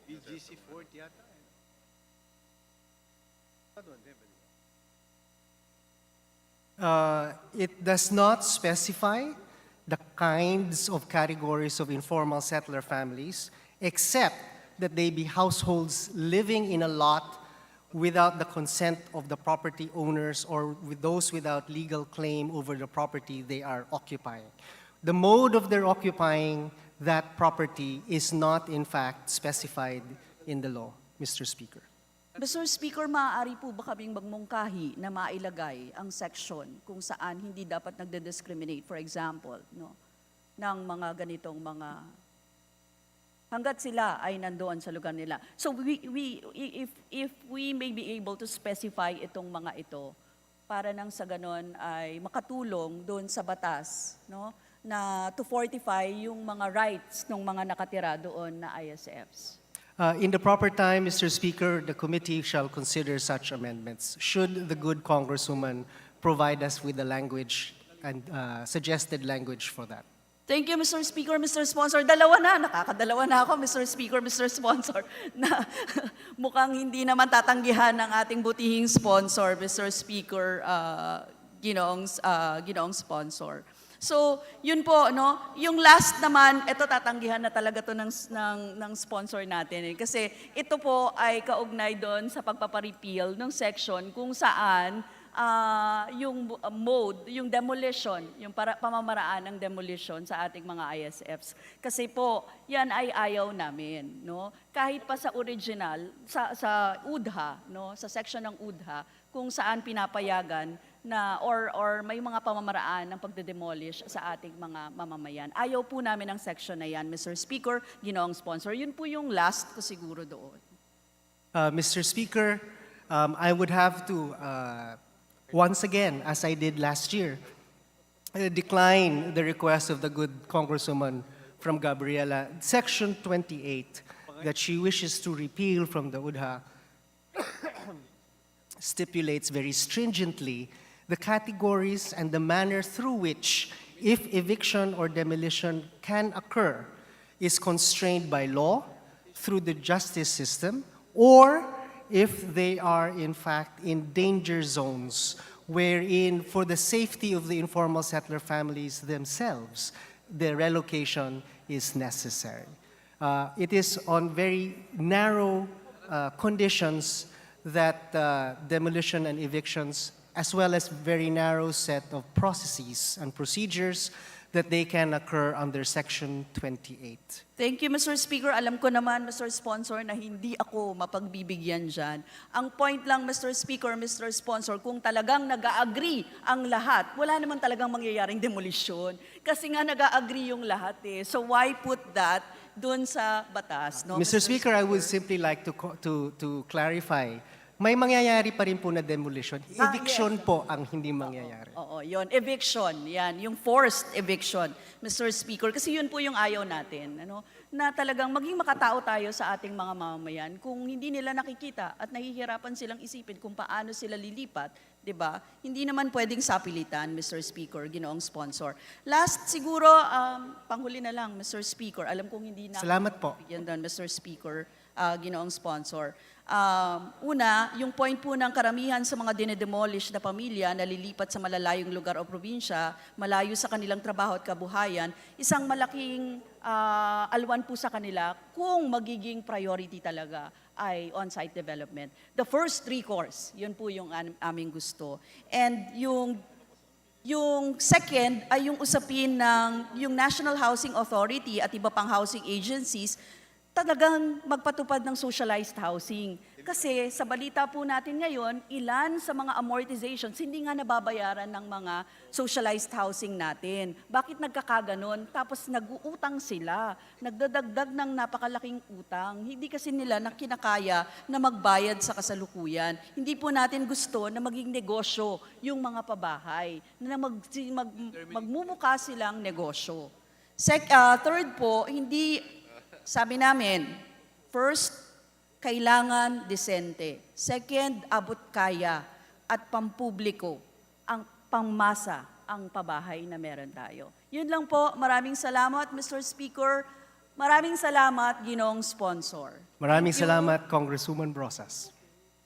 Thank you, Congresswoman Brosas, Mr. Sponsor. Majority Leader. Mr. Speaker, I move that we recognize the senior Deputy Minority Leader, Honorable Paul Daza, for his interpellation. Senior Minority Leader Paul Daza is recognized. Thank you, Mr. Speaker. Will the gentleman yield? With pleasure, Mr. Speaker. Thank you. First of all, I think the intent of House Bill number 5 is essentially well-meaning.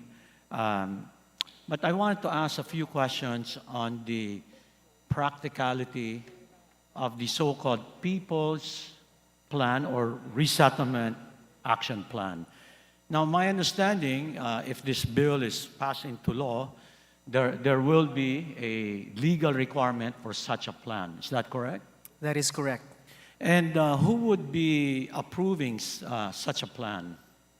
There will be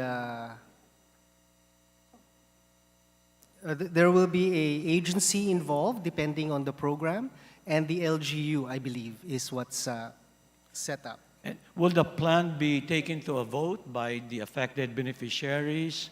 And what may happen if, let's say, it's not unanimous?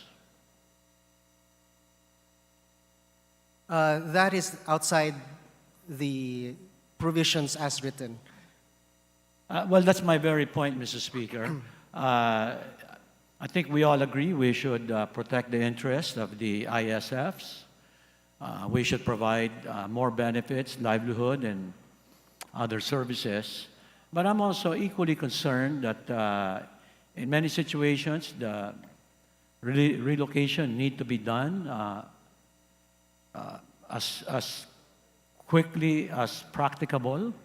So I'm worried that without any provisions on some specifics, that this will further delay resettlement in general? Mr. Speaker, the premise is that the informal settler families come together and form themselves as an association. This is in conjunction with the LGU and, in fact, the Presidential Commission for the Urban Poor. The assumption, of course, is once the association is formed and perhaps non-government organization or concerned civil society organizations help them formulate the association, that the association can come to a decision. That decision can come from a consensus, or can come from a vote, or can come from a process internal to the association themselves. At least that, Mr. Speaker, is how the bill, as crafted, imagines it to be. Mr. Speaker, would the sponsor feel that there may be value in including some sort of a general provision on timeline, timetables, just to make it easier and not to delay these very good projects, because that's, as we know, there's so many problems that we face with housing projects, and that's why we have such a big backlog. So I'm just worried that this will just add to another layer of red tape in resettlement. Yes, we could consider that, because the first premise of a period of implementation is that the ISFs or the affected beneficiaries have organized themselves by themselves.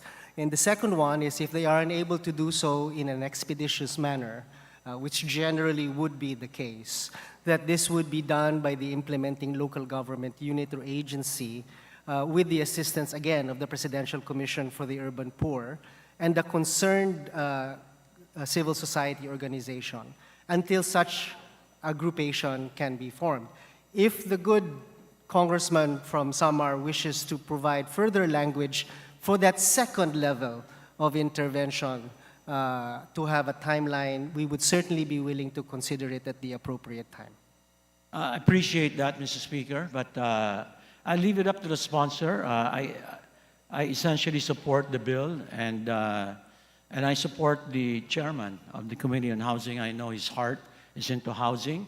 I just wanted to bring this up on the floor, and maybe there will still be time for the period of amendments to come up with a better language that will deal with this particular concern. I'll leave it up to the sponsor and to the committee, and maybe other members.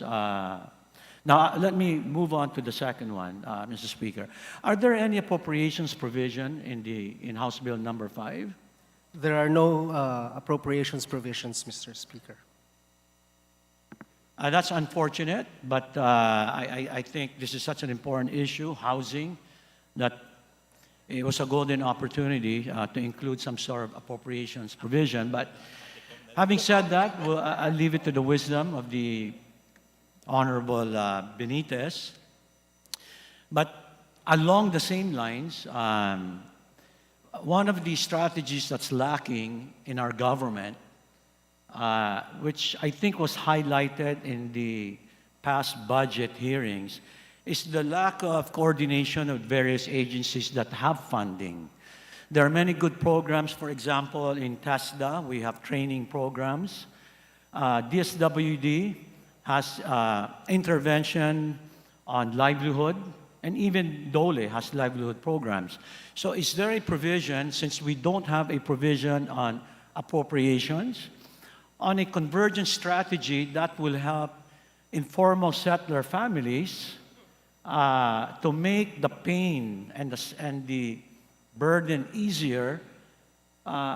Is there a provision wherein various agencies on a convergence principle be able to help formulate that resettlement action plan or the people's plan?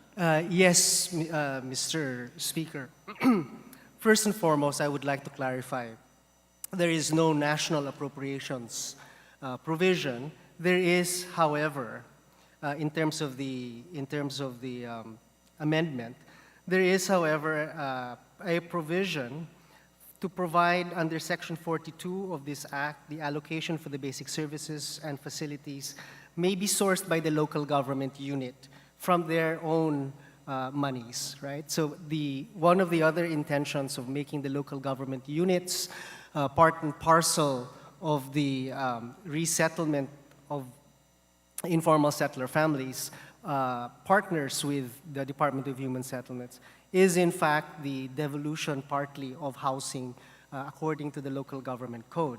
Having said that, there are provisions in the bill where the local government unit is requested and strongly suggested that they go into memoranda of agreement with concerned national government agencies for whichever components of livelihood, education, and basic services that they may need, including, of course, accessing national government funding for those programs. There is also, in the provision for the creation of the association, that in fact local government units shall coordinate with the National Anti-Poverty Commission, the National Housing Authority, the City or Municipal Social Welfare and Development Office, the Social Housing Finance Corporation, and all the other units of the local government that might in fact help provide ease for transition for our informal settler families. Mr. Speaker, I think that's good. But to improve, I think, the bill, as I mentioned earlier, there are already billions of pesos in various national agencies. Would the sponsor be interested in including some sort of language in there where it's clear so that the LGUs will have an easier time to access the funds? Some language that will give priority for the People's Action Plan, wherein there's a convergence strategy, a priority in funding.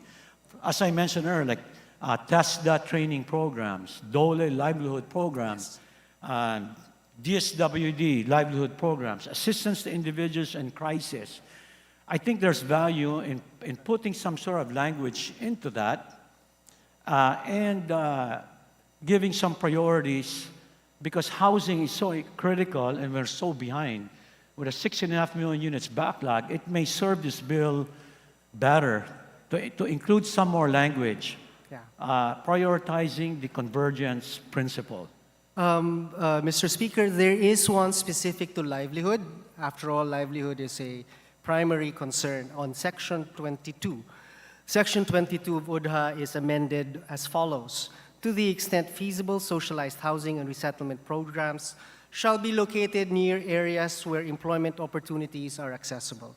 The government agencies dealing with the provision of skills and livelihood training, development of livelihood programs, and the grant of livelihood loans, namely the Department of Labor and Employment, the Department of Social Welfare and Development, the Department of Science and Technology, the Technical Education and Skills Development Authority, and the Philippine Trade and Training Center shall give priority to the beneficiaries of the program, is the new language of Section 22, Mr. Speaker.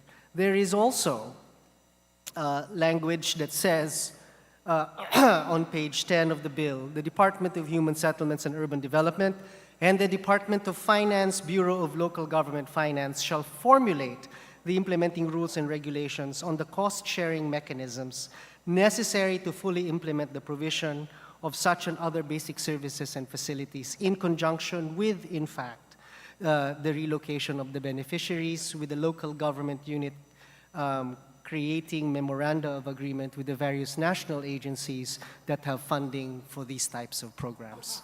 Mr. Speaker. Thank you, Mr. Speaker. I'm satisfied with those comments. And I'd like to offer to the sponsor, should he feel that there's a way to improve any of the provisions, I'd be more than happy to sponsor any amendments at the appropriate time. Thank you, Mr. Speaker. Thank you very much. Thank you, Congressman Dasa. Majority Leader. Mr. Speaker, there being no member who wishes to interpret further, I move that we close the period for interpellation and debate. Is there any objection? Chair is none. The period of interpellation is now terminated. Majority Leader. Mr. Speaker, I move that we now open the period for committee amendments. Is there any objection? Chair is none. The period of amendments is now open. Majority Leader.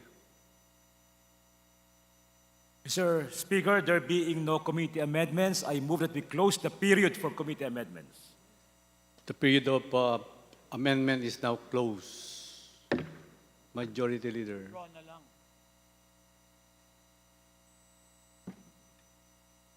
Mr. Speaker, I withdraw my motion to close the period of committee amendments. The motion is approved, Mr. Majority Leader. And Mr. Speaker, I move that we suspend the session. Session suspended.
Ma'am, dito tayo ah.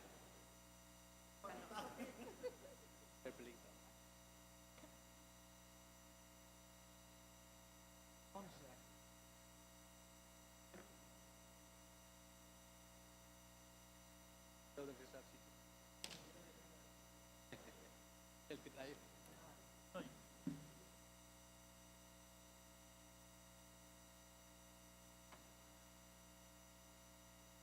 Ginawa sa akin.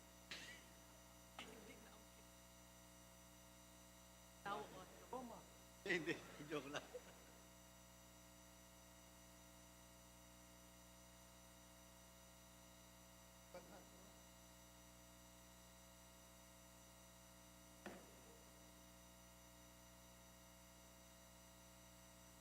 Puro baga Amerikano.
Dapat naging upa na. Ay, tiyak. Patay. Ito ang bago dyan sa tunay itong siya pa din sa kanilang punto.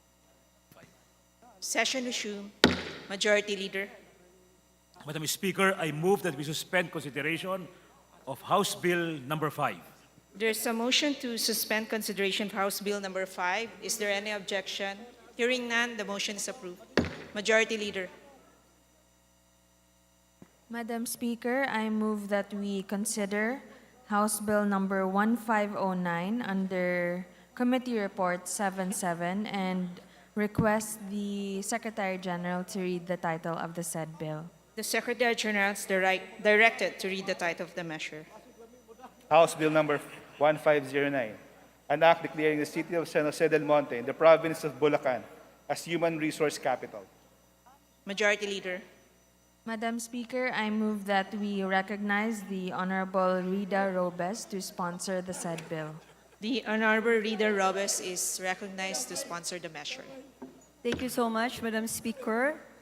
Today, I will be delivering a House Bill number 1590 under Committee Report number 77, an act declaring the city of San Jose del Monte in the province of Bulacan a human resource capital.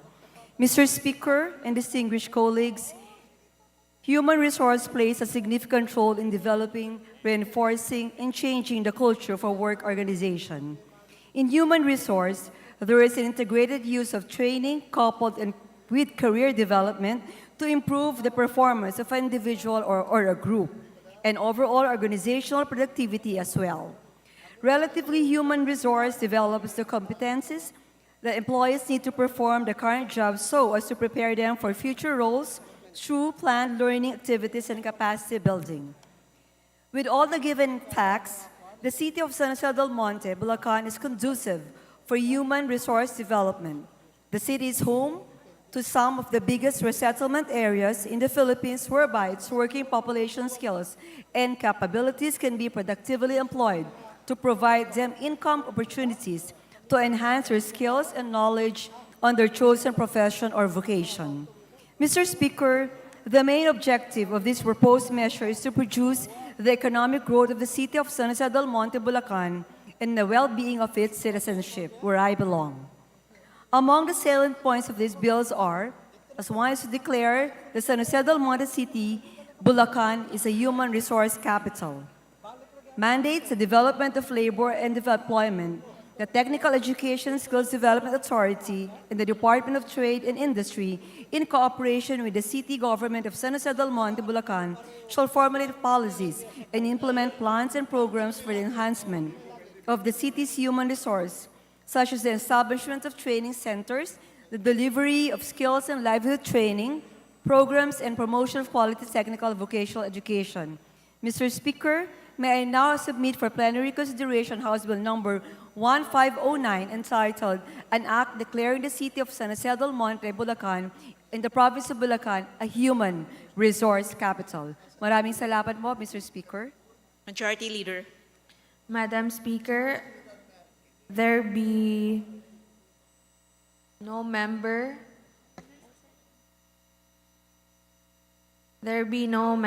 to interpolate. I move that we open the period of amendments.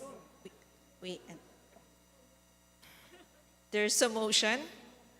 Is there any objection? Hearing none, the motion to close the period of sponsorship is now approved. Majority Leader. Madam Speaker, for the period of committee amendments, there being no amendments to be said, I move that we close the period of committee amendments.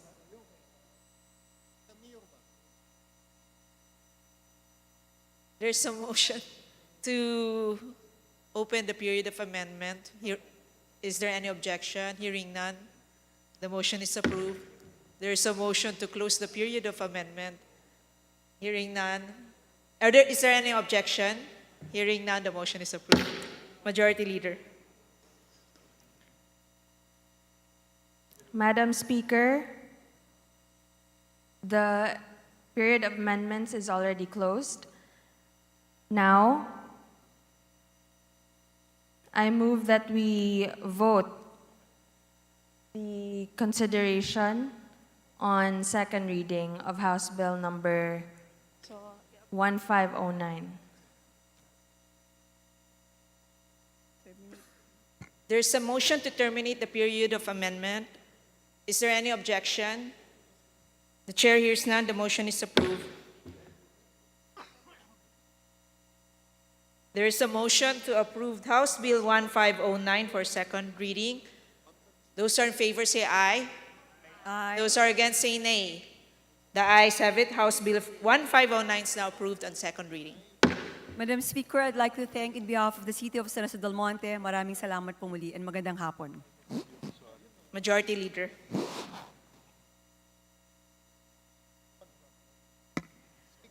Madam Speaker, with leave of the House, I move that we open the privilege hour. There's a motion to open the privilege hour. Are there any objections? Hearing none, the motion is approved. Madam Speaker, I move that we recognize the gentleman from the 1st District of Northern Samar, the Senior Deputy Minority Leader, the Honorable Paul Ruiz Daza, to avail of the privilege hour. The Honorable Paul Das is recognized to avail of the privilege hour. Thank you, Madam Speaker. My fellow representatives at mga minamahal kong kababayan, magandang araw po sa inyong lahat. I rise on the occasion of personal collective privilege. It is the hope of this representation that my distinguished colleagues and this venerable House can shed both figurative and literal light on an urgent matter. I think we will all agree that our country is amid considerable economic challenges. While it pains me to start with such pessimism, these circumstances are sadly undeniable. We were barely out of the woods with the global pandemic before we were once again swayed by the aftershocks of the ongoing Ukraine-Russia military conflict. As such, the cost of living has noticeably increased given the backdrop of rising inflation and currency fluctuations. The most evident repercussion of global events, of course, is the sharp rise in fuel prices. This is the provincial fuse that blows everything up, from commodities to commuting. Hindi lamang yung pamasahe papuntang palengke ang tumaas, ngunit pati rin yung presyo ng mga bilihin doon. Our countrymen have undoubtedly felt the load and borne the brunt of elevated cost. It is true that the Filipinos are resilient and resourceful. But can you imagine, Madam Speaker, how difficult it would be to manifest these qualities while having no electricity? This is what 870,000 and maybe up to 1 million households are in danger of by 2023. Across the country, it's the same story for all our small power utility groups, generation companies, or what we call SPUG, GENCOs. They are struggling to maintain power supply to missionary electrification areas following the absence of guaranteed fuel subsidies that their diesel power generators need.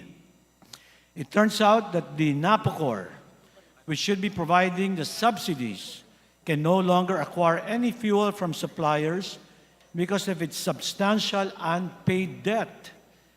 This amount runs to the billions, I am told.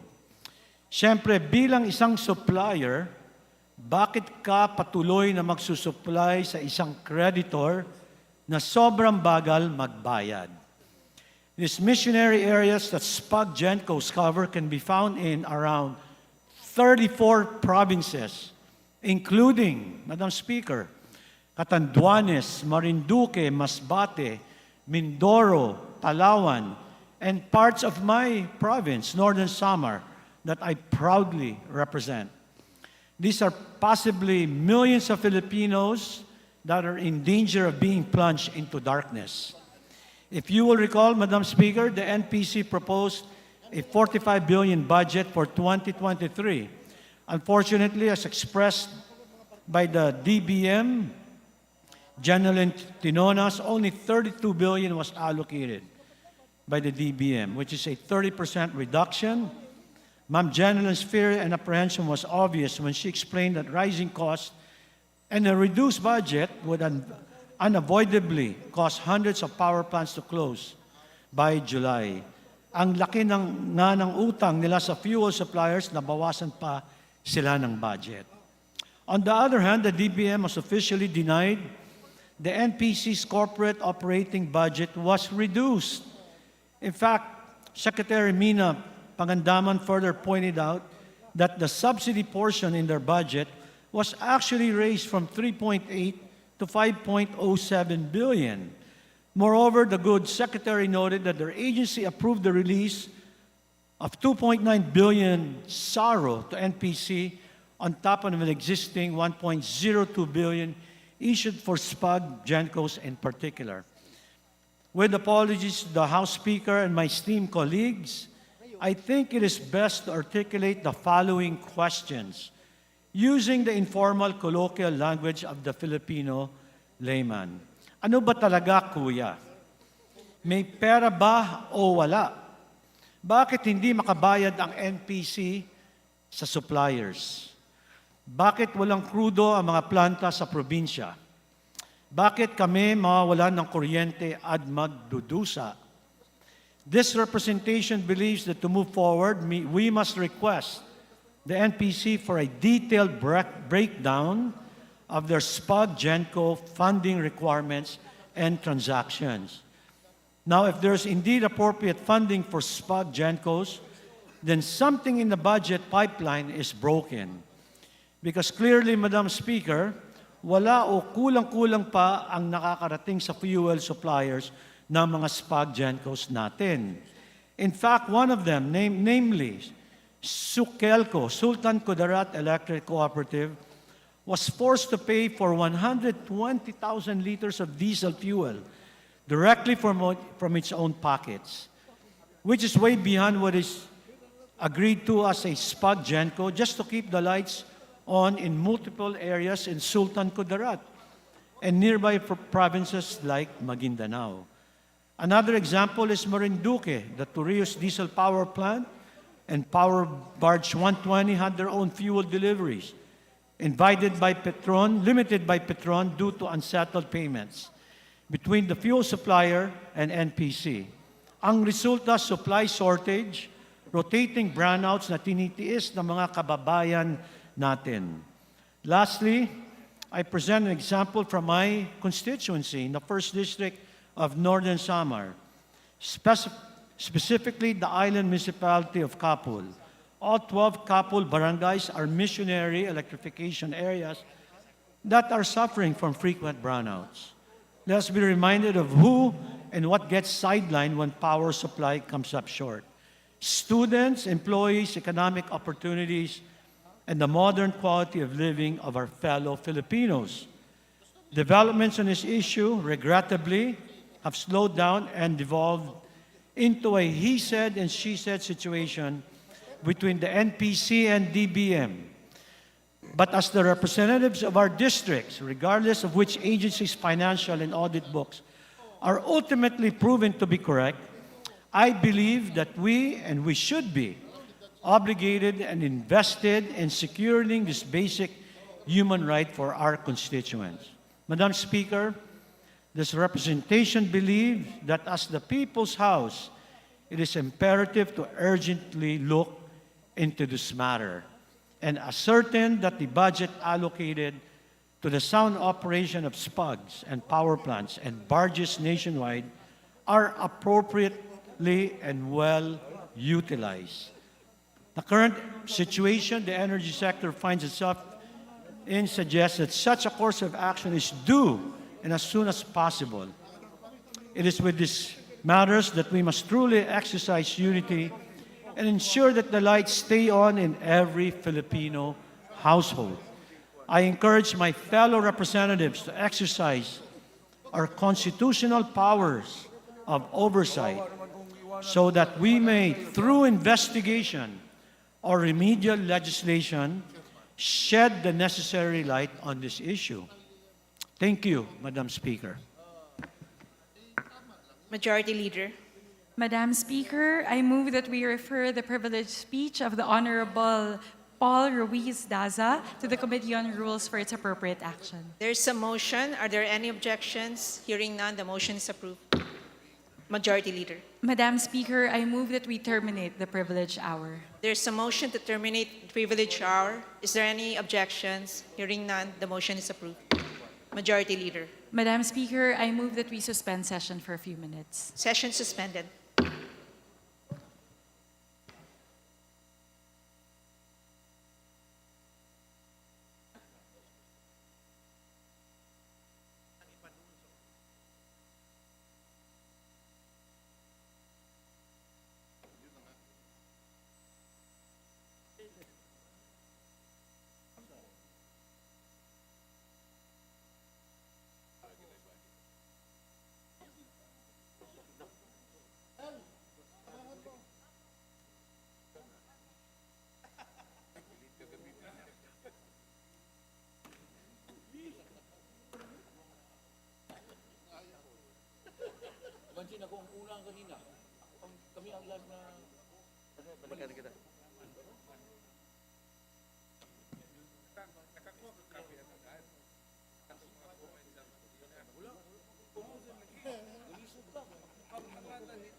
Puro lagi tulo tagabot kuan.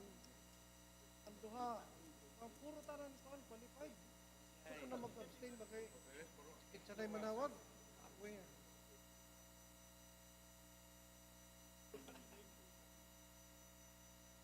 Eleksyon din ng hindi din na appointment. Puro ka na muna, kulang mo sa eleksyon. Isa mo yung butas.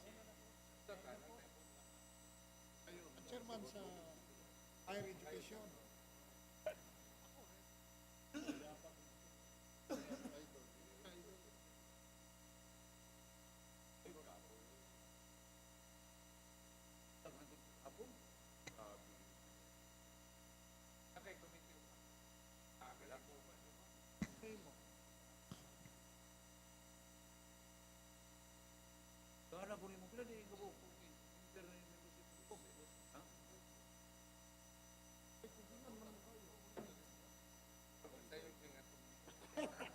Ito itong allowance ba?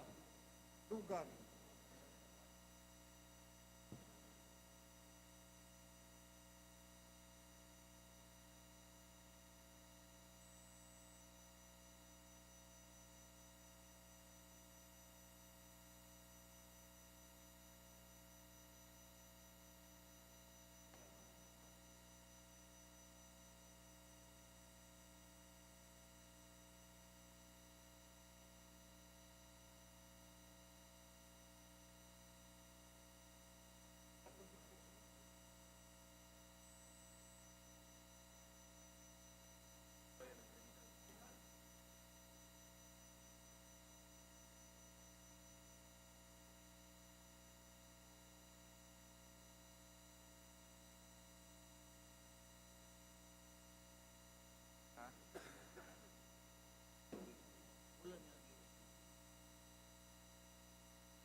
Yun.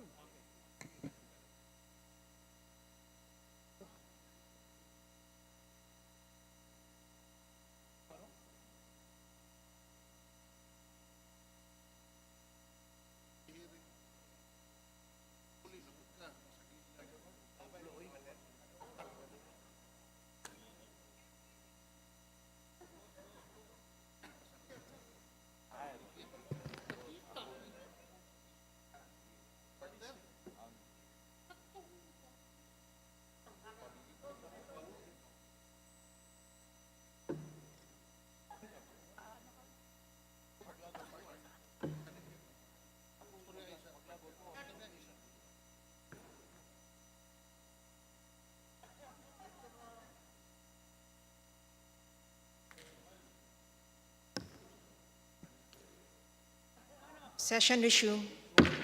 Majority Leader. Thank you very much, Madam Speaker. Madam Speaker, today we are honored to have guests. Guests of Congresswoman Ana Villarasa Suarez of Alona Party List and a certain congressman named David J.J.C. Suarez from the 2nd District of Quezon Province. Their guests are Julius Carmelo Parcarey and Marlon De Ocampo. Madam Speaker. The guests of Congressman J.J. Suarez and Ana Suarez, welcome to the House of Representatives.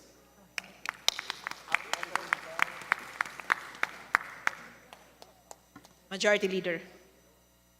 Madam Speaker, we are also graced with the presence of the guests of Congressman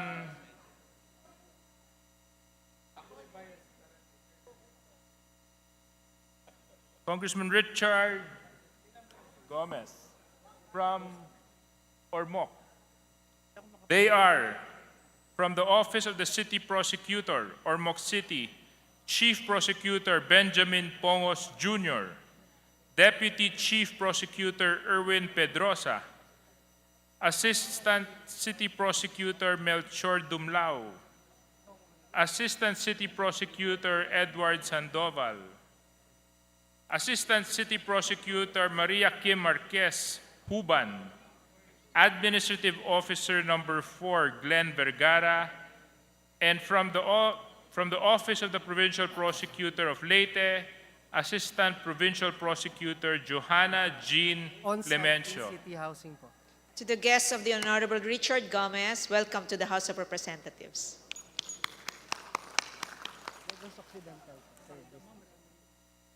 Majority Leader. Konti lang kami. Marami. Highly urbanized na ho kayo.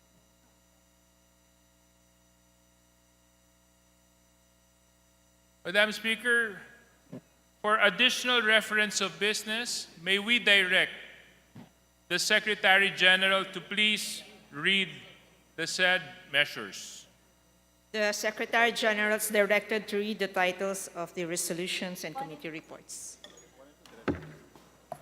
Additional reference of business, committee reports. Committee report numbers 154, 155, 156, 157, 158, 159, and 160, submitted by the Committee on Tourism on House Bill numbers 5968, 5969, 5970, 5971, 5972, 5973, and 5974, respectively. The aforementioned committee reports are referred to the Committee on Rules. Additional reference of business, resolutions. House Resolution 519, urging the House Committee on Health to conduct an investigation on the projected depletion of PhilHealth actuarial funds by 2027, by Representative Reyes. To the Committee on Rules. House Resolution 522, congratulating and commending the Ateneo de Manila University men's basketball team for winning the championship in the World University Basketball Series held in Tokyo, Japan, by Representative Goles. To the Committee on Youth and Sports Development. House Resolution 523, organizing the Philippine National Scout Parliamentary Association to be known as the Philippine Legislators Union for Scouting, by Representatives Corvera, Alba, and Miguel. To the Committee on Government Enterprises and Privatization.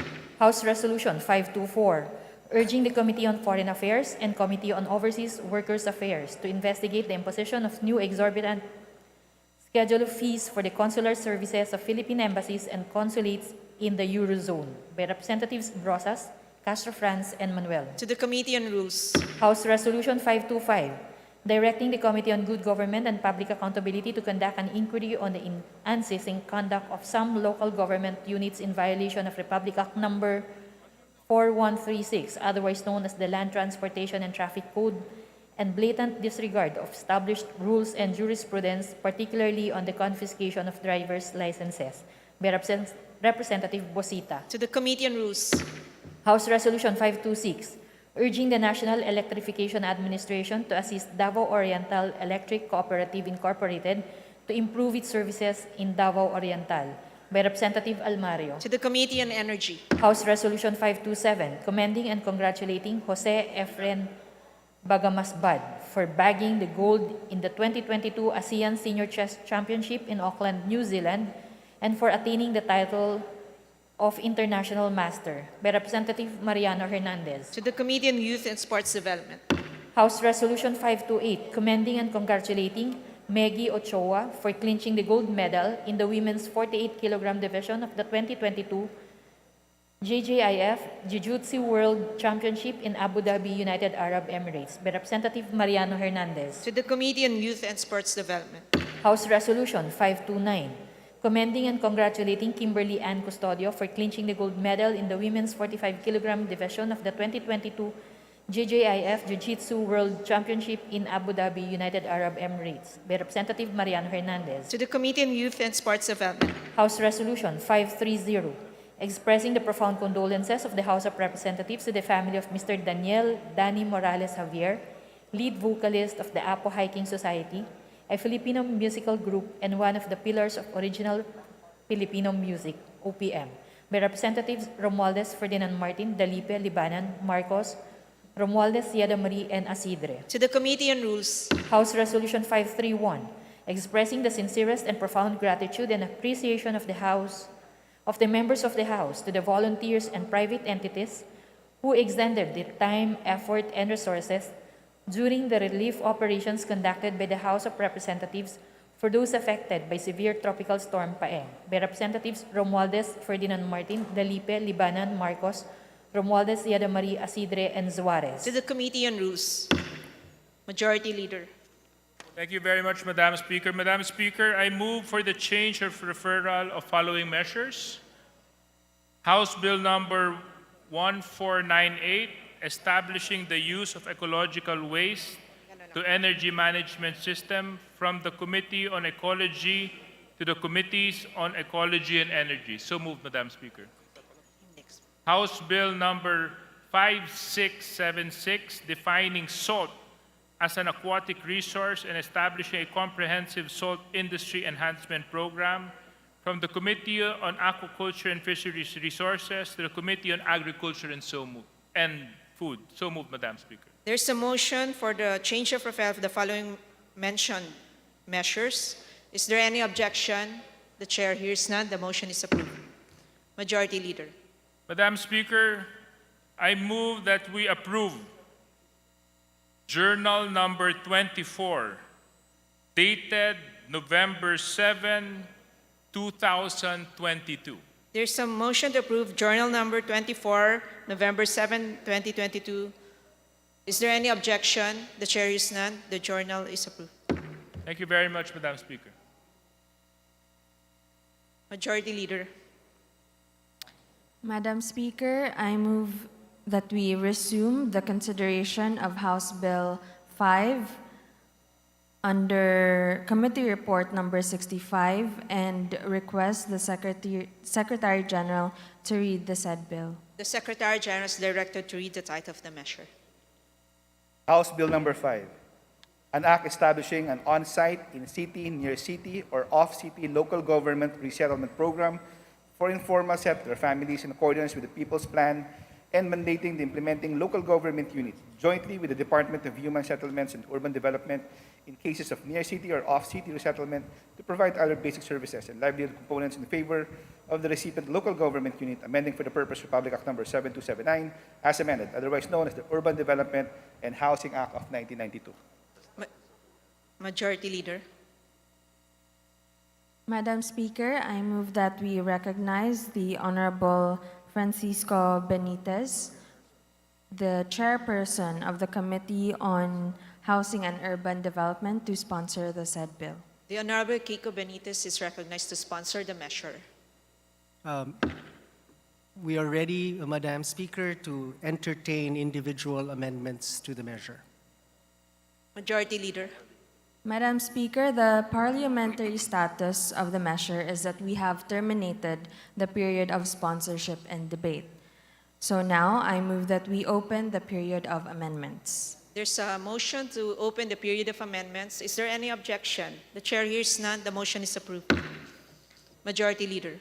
Madam Speaker, there being no committee amendments, I move that we proceed to the period of individual amendments. There's a motion to proceed to individual amendment. Is there any objection?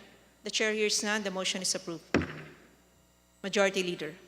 Madam President, I move that we recognize the Honorable Arlene Brosas for her amendments. The Honorable Arlene Brosas is recognized for her individual amendment. Thank you, Madam Speaker. Maraming salamat, Madam Speaker. Madam Speaker, for the amendments on House Bill number 5, we would like to amend Section 1, line 90, to include the words after Republic Act number 11201 without discrimination against structure owning, renting, and sharing residence, period. Madam Speaker. What does the sponsor say? We accept, Madam Speaker. What does the House say? Madam Speaker, I move that we approve the proposed amendments. The proposed amendment is, there's a motion to approve the proposed amendment. Is there any objection? The chair hears none. The motion is approved. Majority Leader. Madam You may Speaker, continue. Yes, Madam Speaker, we would like to amend Section 1, line 152 of House Bill number 5 to include the words after, number 2, include or prioritize, include the words as first recourse, feasible and in descending order on-site, in-city, near-city, and off-city options. And What does the sponsor say? The line shall read, include or prioritize as first recourse to the extent feasible and in descending order, on-site, in-city, near-city, and off-city options. And we accept, Madam Speaker. So is that acceptable to the proponent? yes, thank you, Mr. Speaker, Yes. Madam Speaker. What does the House say? Madam Speaker, I move that we approve the proposed amendments. There's a motion to approve the proposed amendment. Is there any objection? The chair hears none. The motion is approved. Thank you, Madam Speaker. Maraming salamat, Mr. Sponsor. Salamat po. Majority Leader. Madam Speaker, I move that we recognize the Representative Paul Daza for his individual amendments. The Honorable Paul Das is recognized for his individual amendment. Thank you, Madam Speaker. I would like to propose on page 8, line 218, 218, after People's Plan, insert the phrase, within a reasonable period of 6 months to 1 year. What does the sponsor say? We accept, Madam Speaker. What does the House say? Madam Speaker, I move that we proceed. I move that we approve the said amendments. There's a motion to approve the mentioned amendment. Is there any objection? The chair hears none. The motion is approved. Madam Speaker, considering that this bill has been improved and I think will help this country, I'd like to manifest that this representation would like to co-author House Bill number 5. Thank you, Madam Speaker. Majority Leader. Madam Speaker, there being no other members who wish to do an individual amendment, I move that we close the period of amendment. There's a motion to close the period of individual amendment. Is there any objection? The chair hears none. The motion is approved. Majority Leader. Madam Speaker, I now move that we approve on second reading House Bill number 5 under Committee Report 65 as amended. Those who are in favor say aye. Those who are against say nay. The ayes have it. House Bill 5 as amended is approved on second reading. Majority Leader. Madam Speaker, I now move that we suspend session for a few minutes. Session suspended.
Session resumed.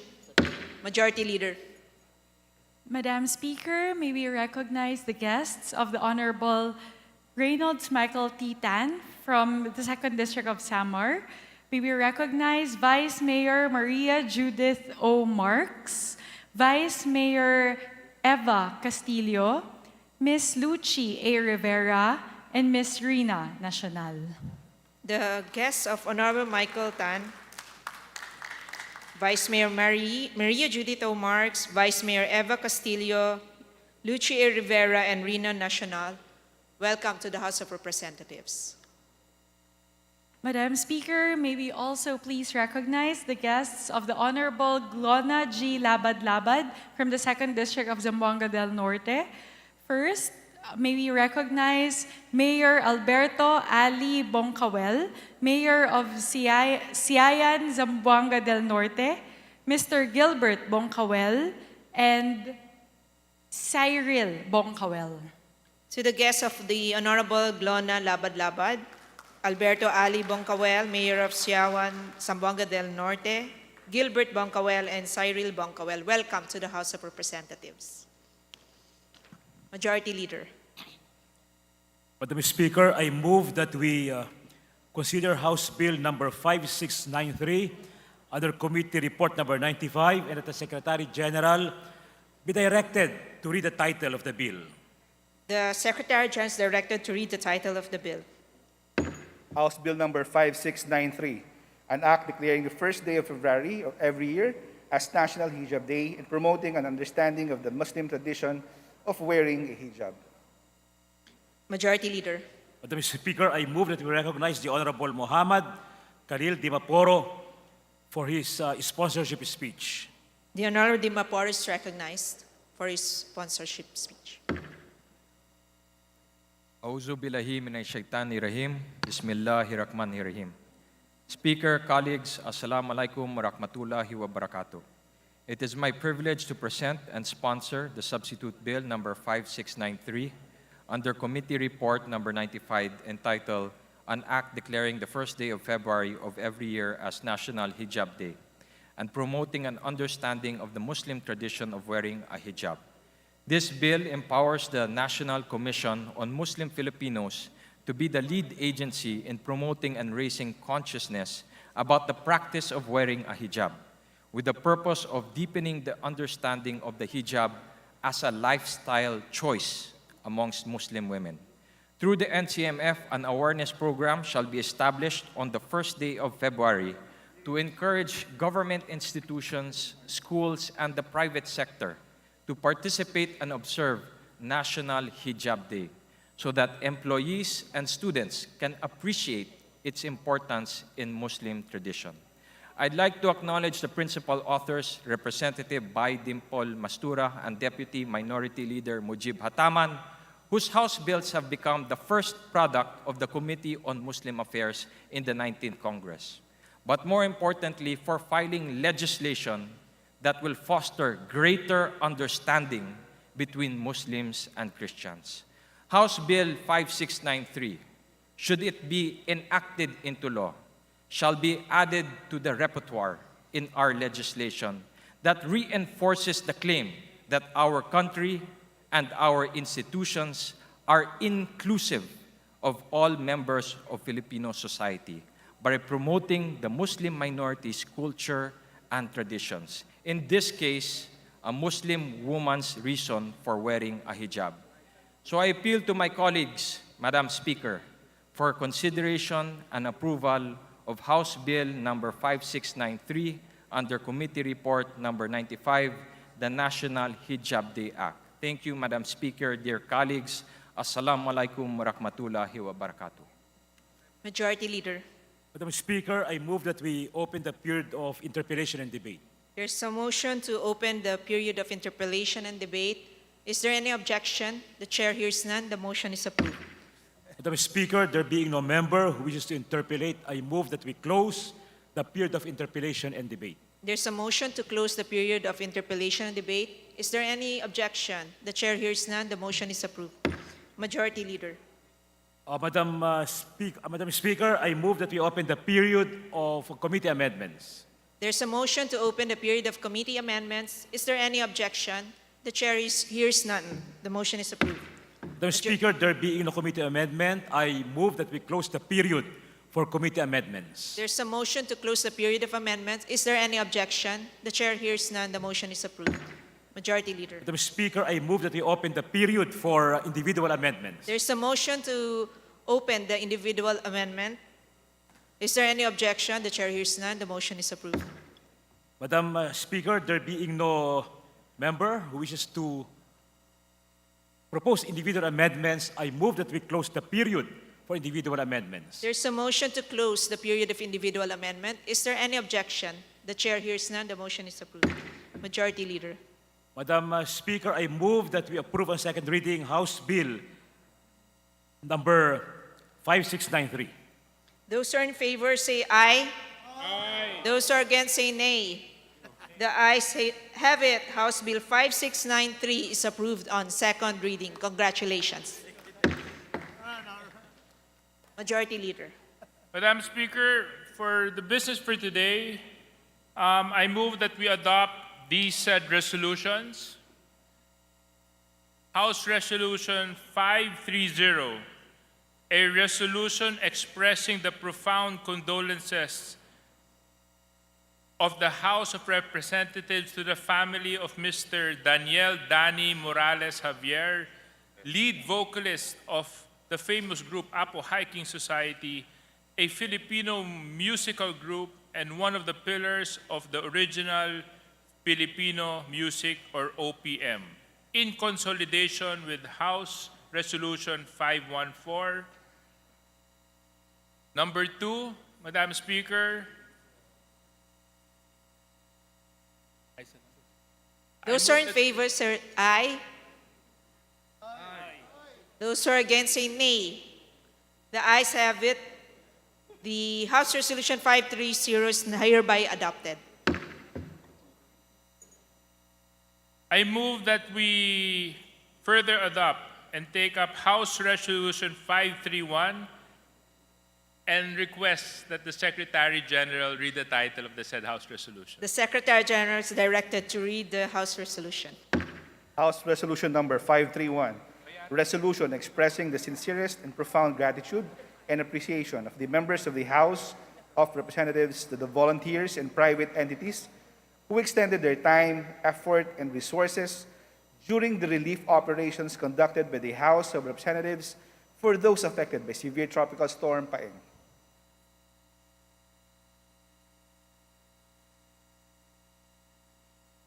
Majority Leader. Madam Speaker, before we adopt the said House Resolution, I move that we include all the members of the House as co-authors of House Resolution 531. Is there any objection to the said motion? Hearing none, the motion is approved.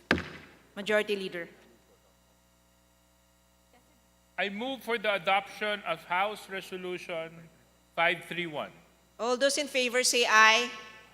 Those who are against say nay. The ayes have it. House Resolution 531 is hereby adopted.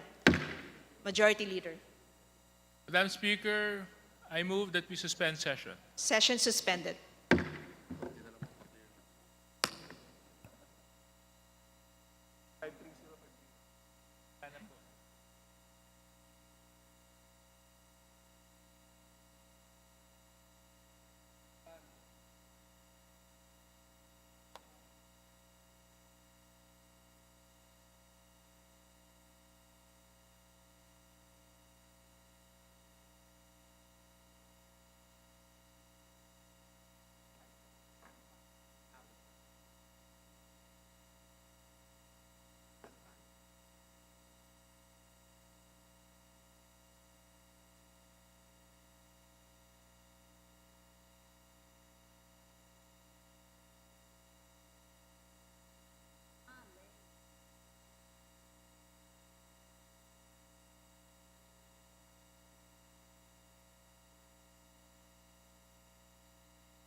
Session resumed. Majority Leader.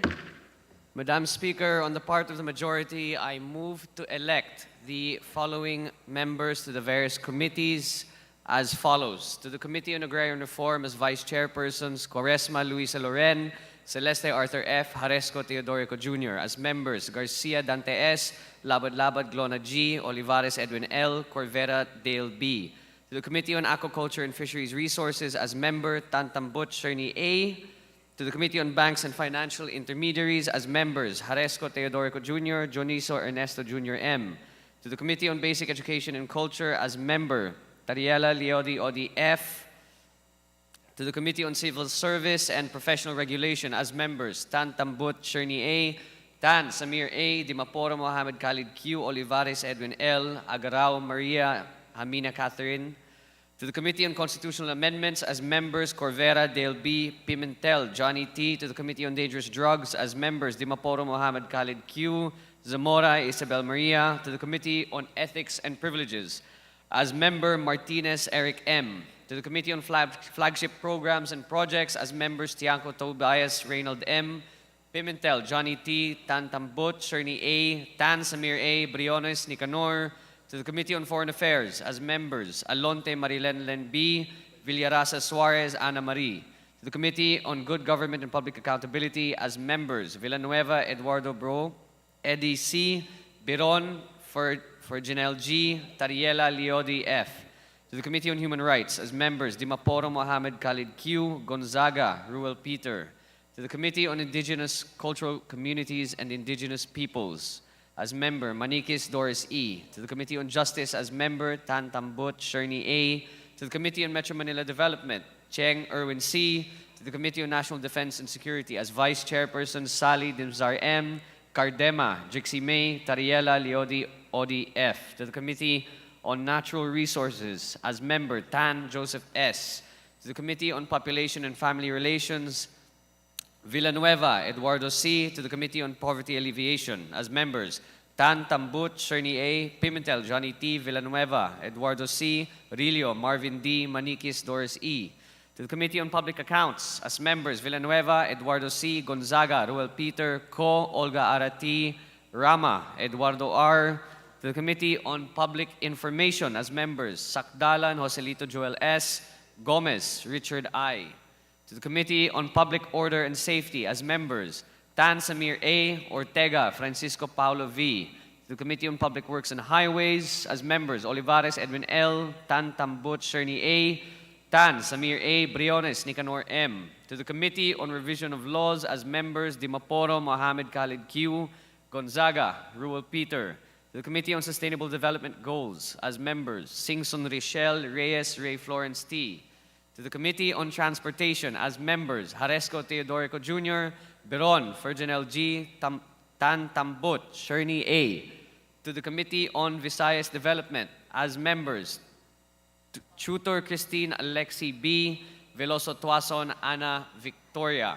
To the Committee on Veterans Affairs and Welfare, as members Villarica Linabel Ruth R., Mariano Hernandez Ruth. To the Committee on Ways and Means, Biron, Ferjanel G., Panotes, Rosemary C., Cruz, Ambrosio Jr. C.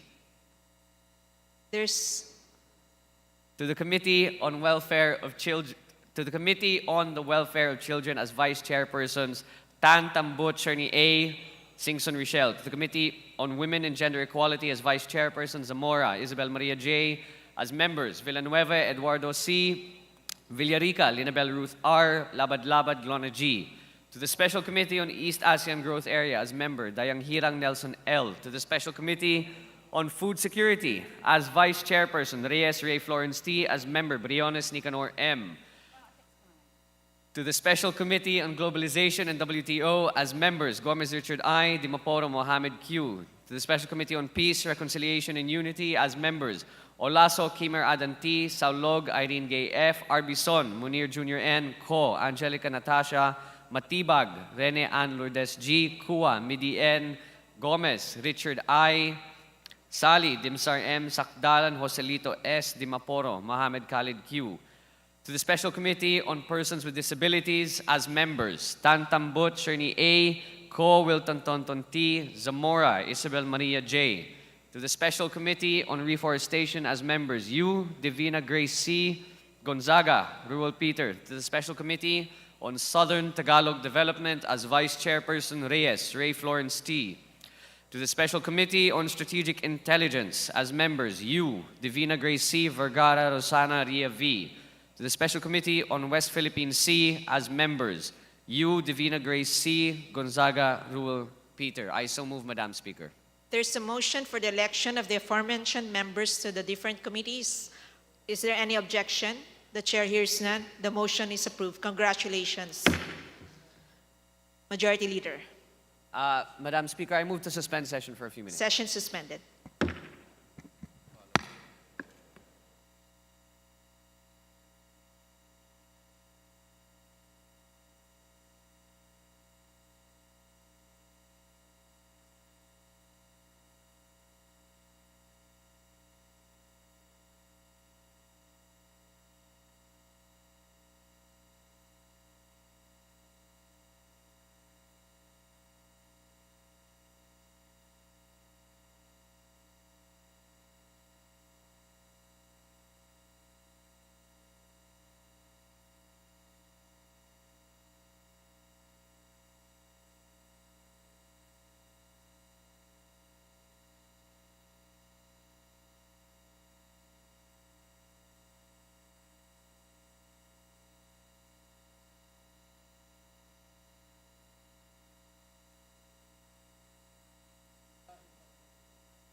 Session resumed. Majority Leader.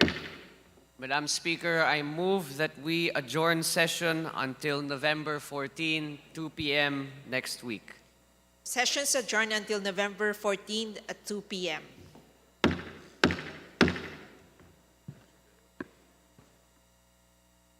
Recording stopped.